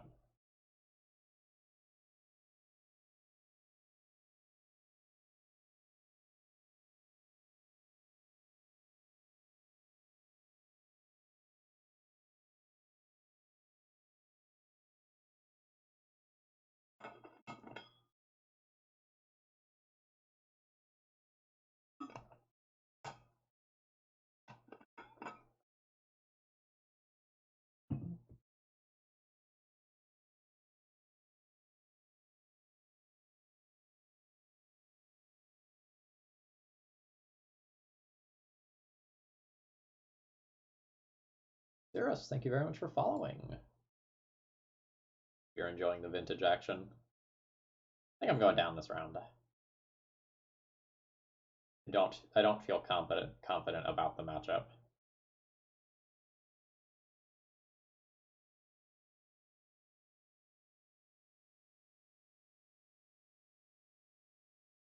Perhaps not confident about sideboarding.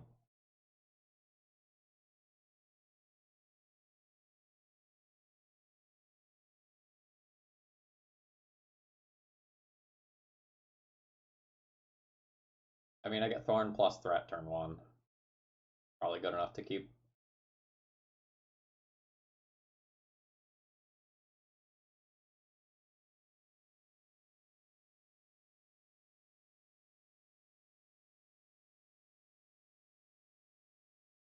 Opponent's mulligan to 5.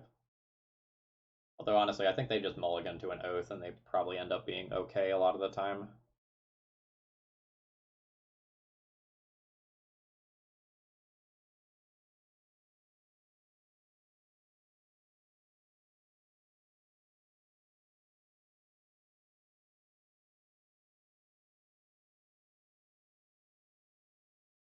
I think order goes like this.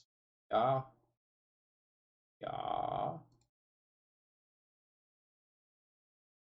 Yeah. Yeah. Yeah.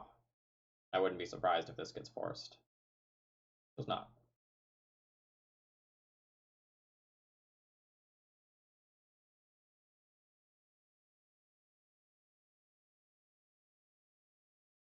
Okay, so they must have a Mox that they can just play off of Thorn. Playing around Wasteland. Doesn't have green though, so they have to have another mana source. Not the best for me.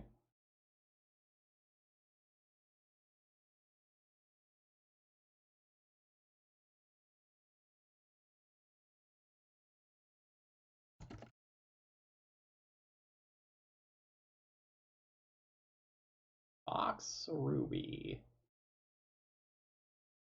I'm gonna hold this.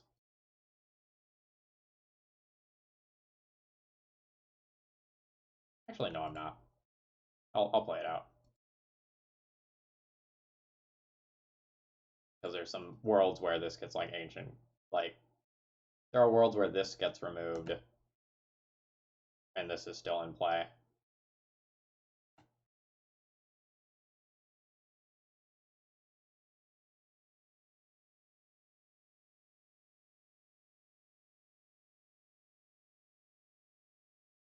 I do have my opponent on a 2-turn clock with 1 piece of disruption in play.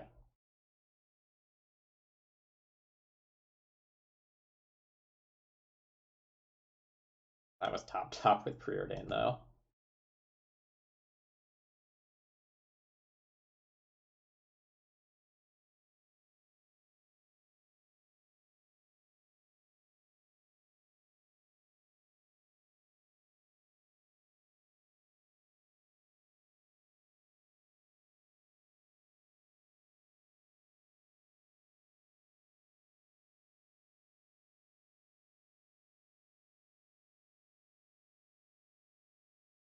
They need something that kills some of my creatures.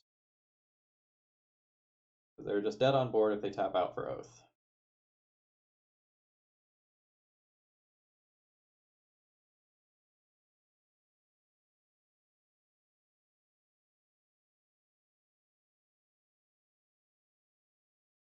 This is a very long pause for someone who topped with a Preordain.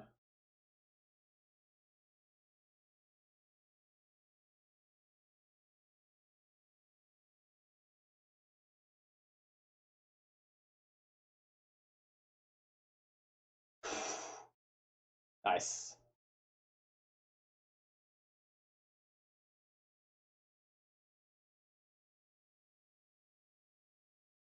I do think the game on the draw is going to be incredibly difficult, though.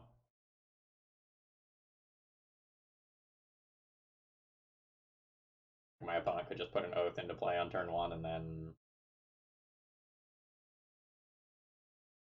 womp womp. Oh, you think they just like miscounted damage math? That's very possible.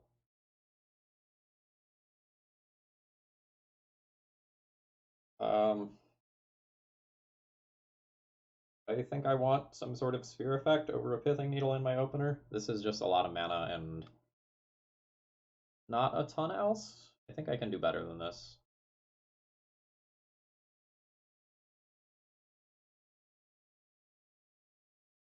This is not better. There's no disruption other than Wastelands. And this at least has a workshop.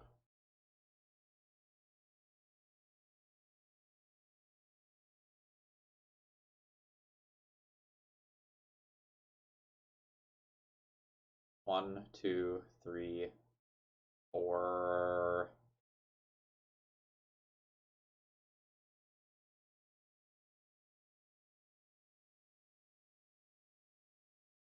I'm gonna keep this.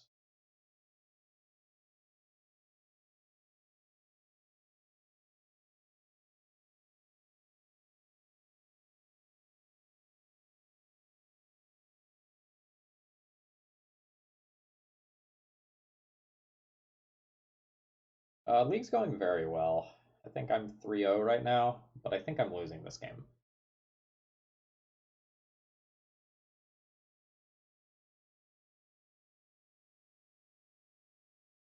We're in game 3 versus Oath.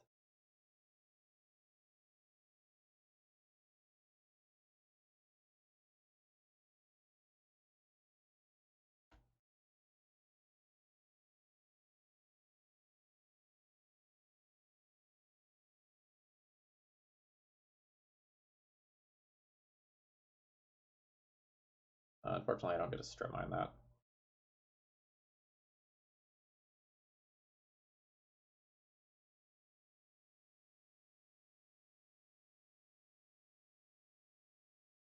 Playing Foundry Inspector this turn means I can Foundry Inspector next turn into free Revoker into strip mine that land. I think that's better than just revoking a Sapphire here.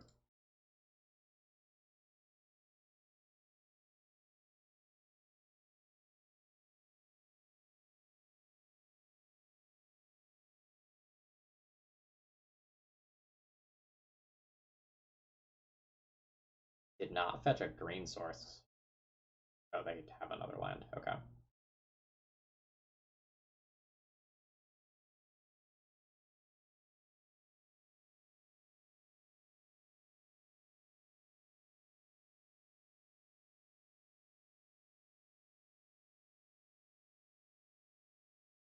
Yeah, I mean, that's very unfortunate.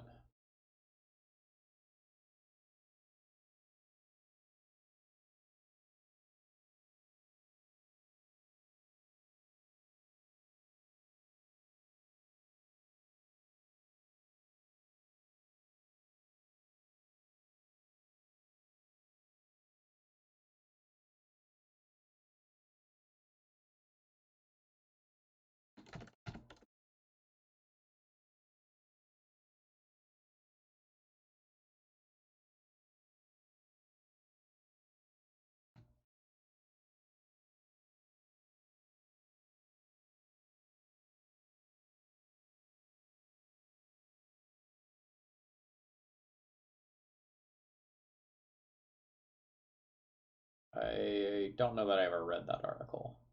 Those articles. Those are old vintage articles. I'm not familiar with them. Ooh, Inferno Titan. Not really expecting that. That's a blowout. There's also an Ancient Grudge in the graveyard now.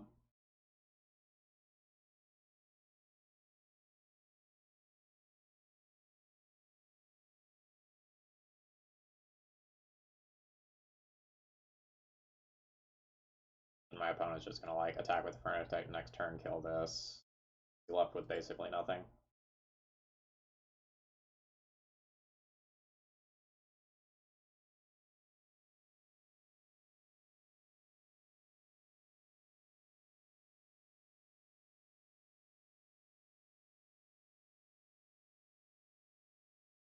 Gets me out of this.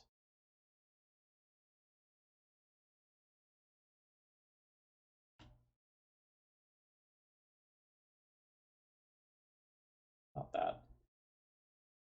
I think I'm gonna go ahead and throw in the towel here. That Inferno Titan is going to bury me.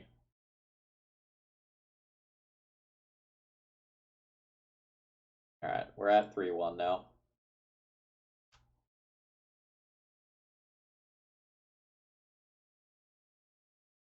But again, like looking at how my deck list lines up against theirs, that's probably a rough matchup. Fiery Justice, thank you very much for following. We would need something like Grafdigger's Cage to stop the Oath effect. Even then, I saw Nature's Claim and Ancient Grudge to answer that sort of stuff. I'm also just vomiting creatures, so their oaths are pretty much always enabled by my stuff.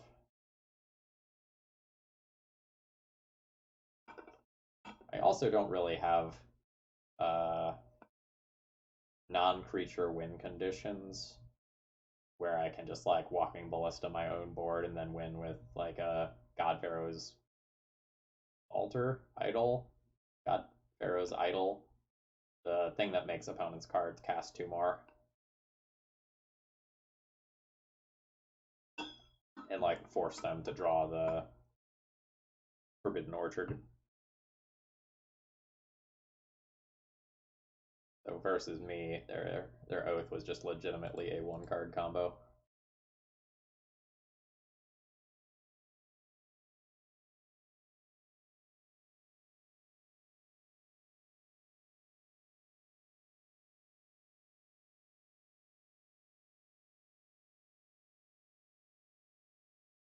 Yes. Yes. Mana Crypt Soul Ring. No. Hmm. Mana Crypt Soul Ring, Foundry Inspector, Valerian Academy for 3 mana. Use 2 of it for Chief of the Foundry. Use 1 of it for Walking Ballista for 1. And just say, like, deal with it.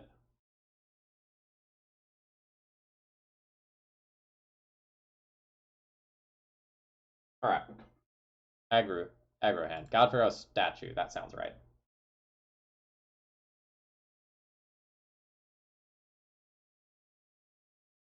Right, but Tolarian Academy is the big payoff card here.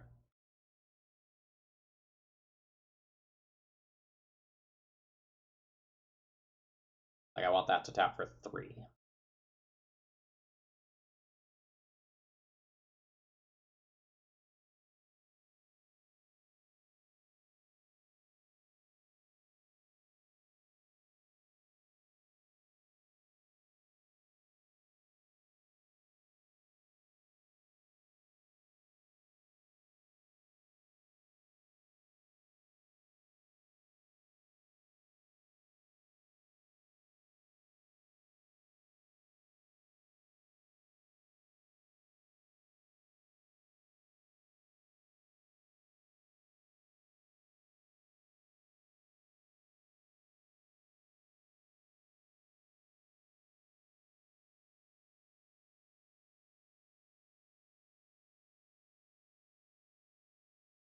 No, I don't think I can have a Walking Ballista with 2 counters.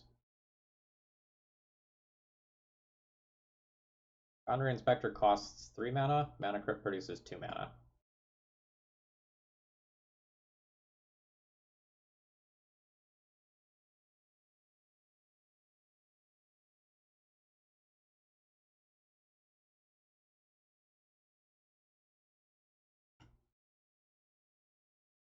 I don't have one. No worries. Text is small, even on giant screens.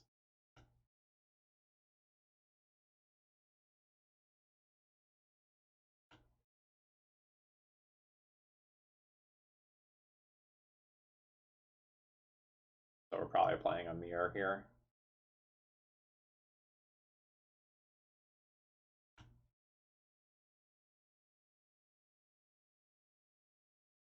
Both players have Mana Crypt.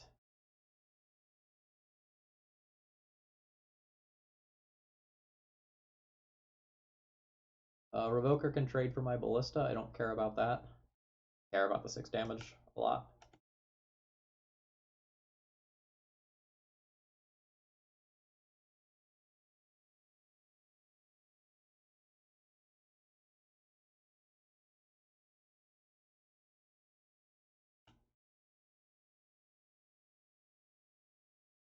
I think I hold my Wasteland. I just don't want my opponent to know that I have it. Alright, we are 1-1 in flips. Actually, that's probably not a good way to talk about it, because, like, I have flips and they have flips and they're separate.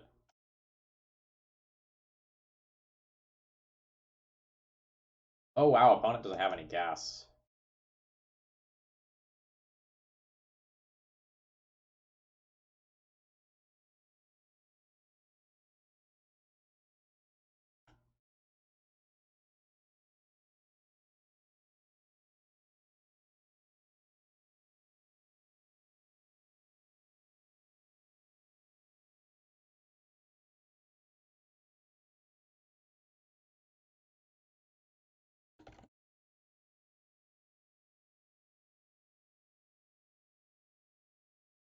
You're just dead next turn. Well, has one both their flips.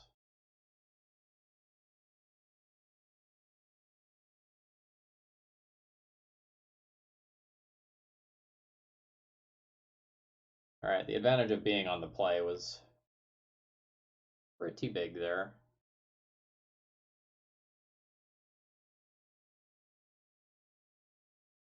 Why not Wasteland Factory? Because I'm dumb.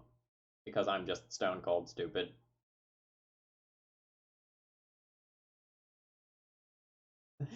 that was just a brain fart.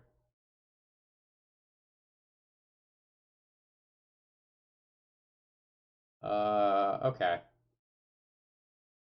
Needles are awkward, but are probably going to be better than cards that are in my sideboard. I probably bring in Dismember. I definitely bring in Metamorph.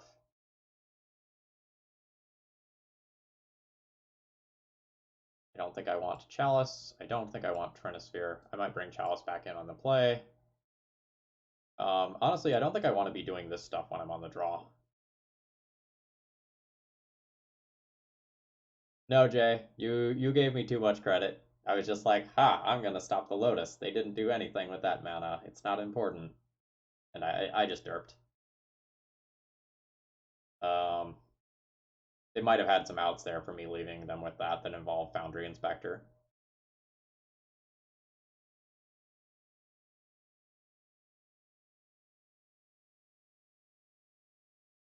Yeah, I think I like this. I think this leaves me with a high density of threat. When I'm on threats, when I'm on the play, some of this stuff starts to look more appealing, but I don't think it is on the draw.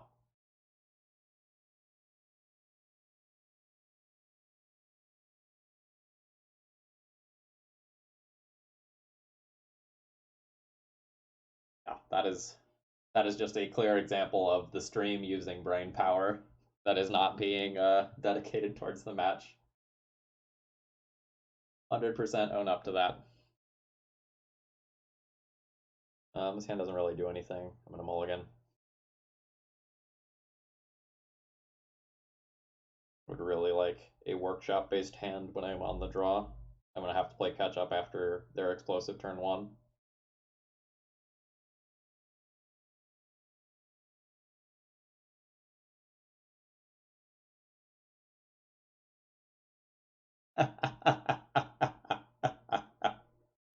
Yeah, the paper costs of some of these decks is impressive.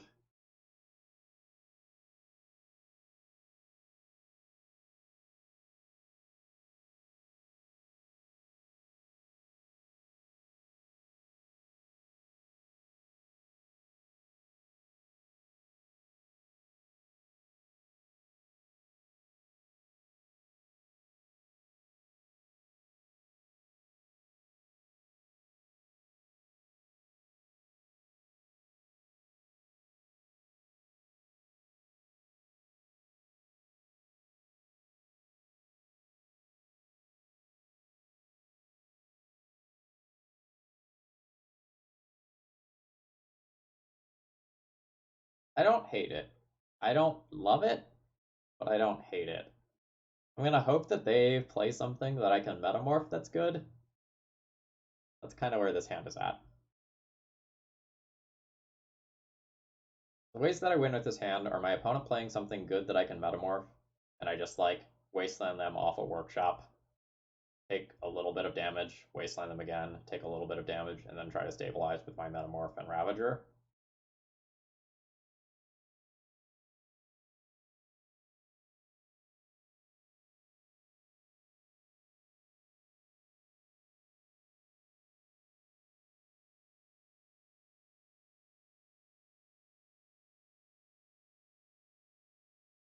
I think I'm gonna junk the Ruby. Opponent plays like a Sphere or Chalice or anything of that nature on one. It's just embarrassing for me. That's a fun thing to metamorph. I might like a body better.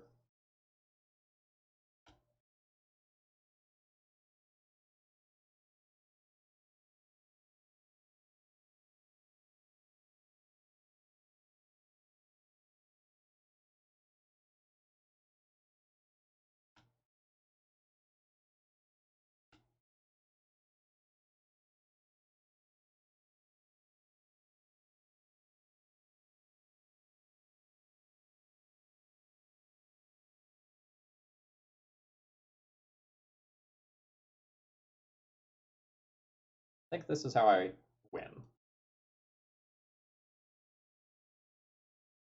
I don't think I can beat a large threat coming down from them, but I can beat a Revoker.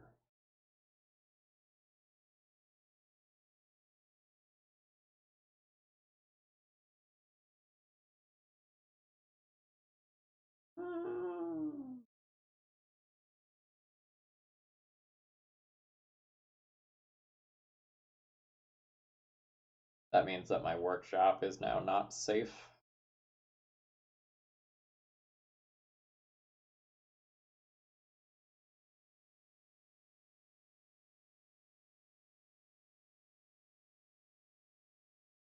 Opponent has something to think about.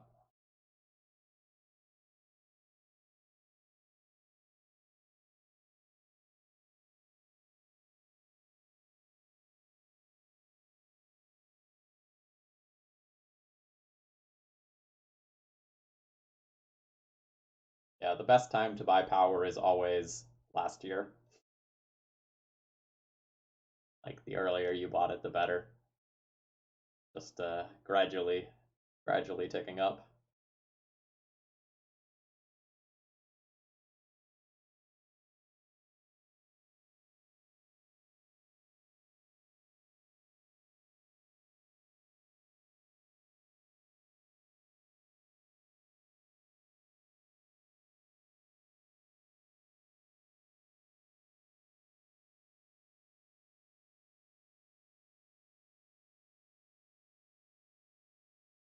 I think I have to wasteland their wasteland. I don't think I can win if I get my workshop wasted.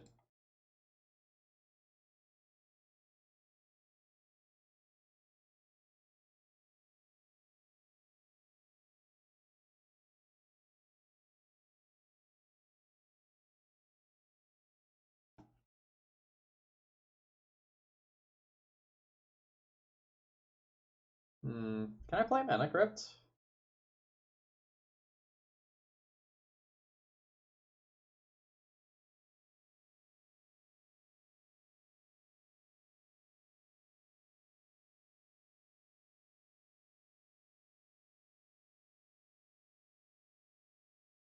I don't know that I can win before Mana Crypt kills me.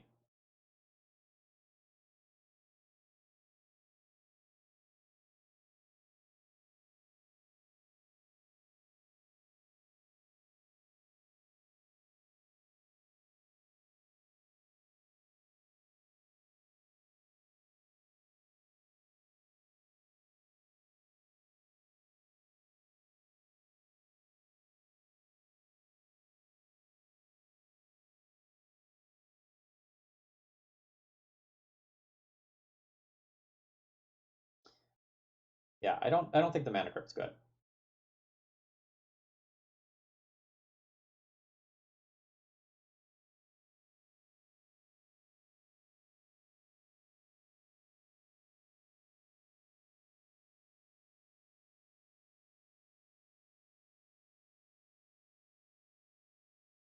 No, let's do it.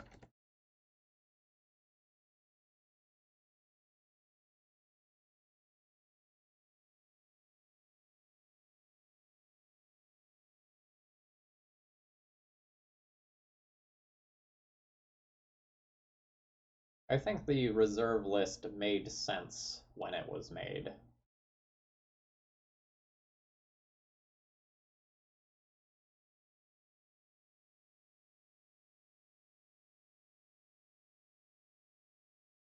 But now the game has grown a lot, and I don't think it makes sense anymore. I'm not sure if I'm supposed to like keep this Revoker around to keep my opponent from casting more spells and just take some additional damage.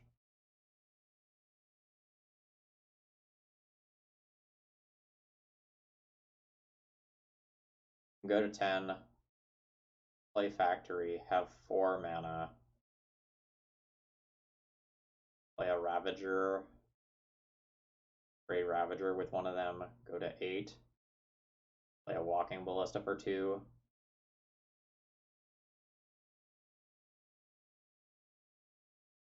Yeah, opening up the Ballista is also good. I can only cast a Ballista for 1. I only cast it for 1 because of the Sphere of Resistance.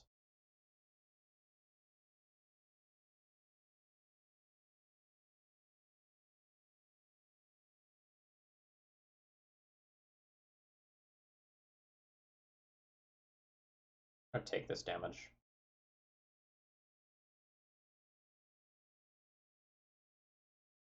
Just treating it as a time walk.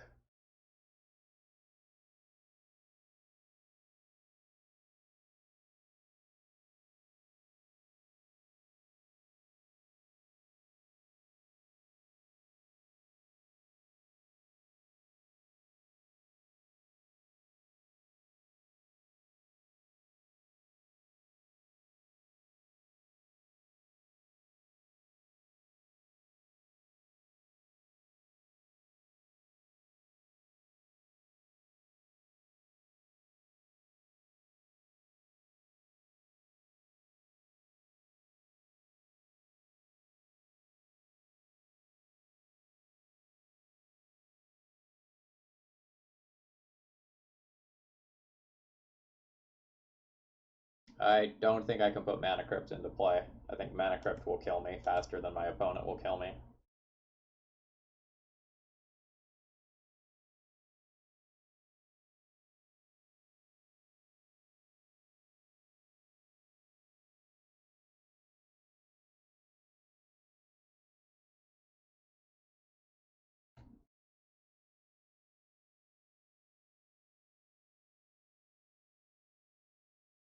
Like, Mana Crypt is on average 1.5 damage a turn.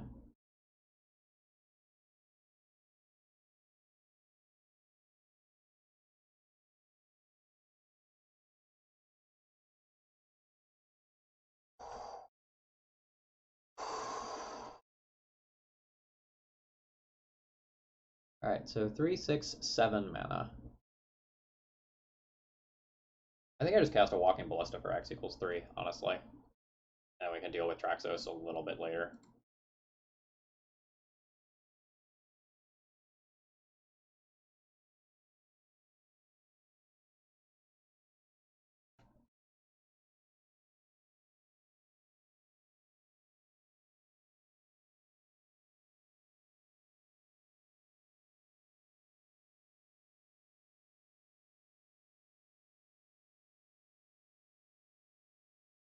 Oh wow, does opponents still have nothing to do on 3 mana? Wow. Oh, actually, they can activate Inventor's Fair. That's what they have to do.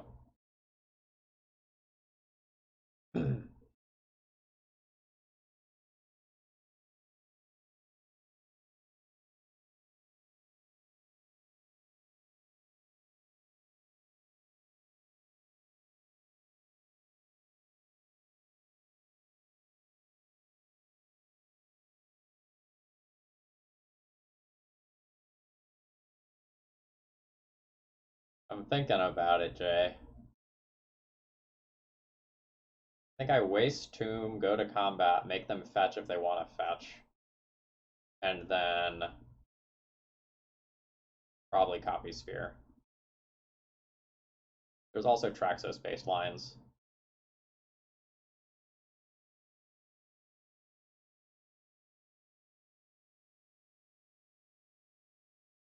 Oh right, they do only have 2 mana.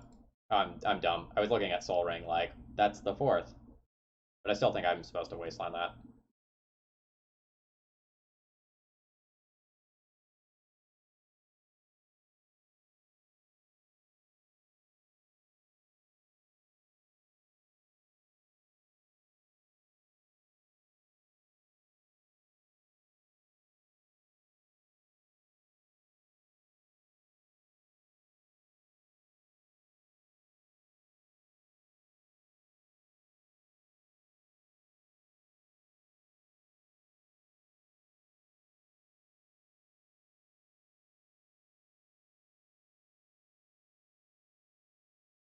Been a long day, Papa Smurf, and I'm playing a format I'm not super familiar with.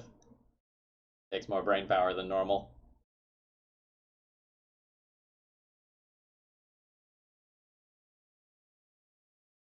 Alright, we put up a 4-1 with this deck list. Yeah, Workshop mana does not activate Mishra's Factory. I know, same name. You'd think they have synergy. No, absolutely not. Okay. Definitely felt like we were an aggro deck tonight rather than a prison deck. We're looking to take advantage of like Sphere, Thorn, Chalice, Trinisphere, and just the dumb amounts of mana that Mishra's Workshop creates. So a lot of my decisions were in like combat math, attacks, and sequencing. I didn't have a ton of counterplay against what my opponents were doing, as opposed to when I was playing something like this, where the Golos package actually gives you a lot more decisions because of like the Inventor's Fair allowing you to tutor for anything in your deck, and the mana denial elements, as well as things like Tabernacle. Um, this is more consistently aggressive than Hogak Vine. I feel like the Hogak Vine deck was better. Again, it has more room for decisions and more counterplay against the opponent's decks, and I really like having counterplay. You want to do something linear and powerful. This is linear and powerful, and outside of Revoker, a lot of the decisions can be made without super knowing what your opponents are doing. Um, I can't say I'm overly impressed with these deck lists, and I do feel like we got a little bit lucky in some ways to pick up the 4-1. I I missed some stuff this league, as I have been with every single vintage league that I've been playing, but I feel like I picked my paths to victory pretty well, even if I made some mistakes along the way. Like choosing to wasteland my opponent twice in a row when I was behind on board ended up being very, very crucial to me winning that last game. So I'm happy with my decisions there.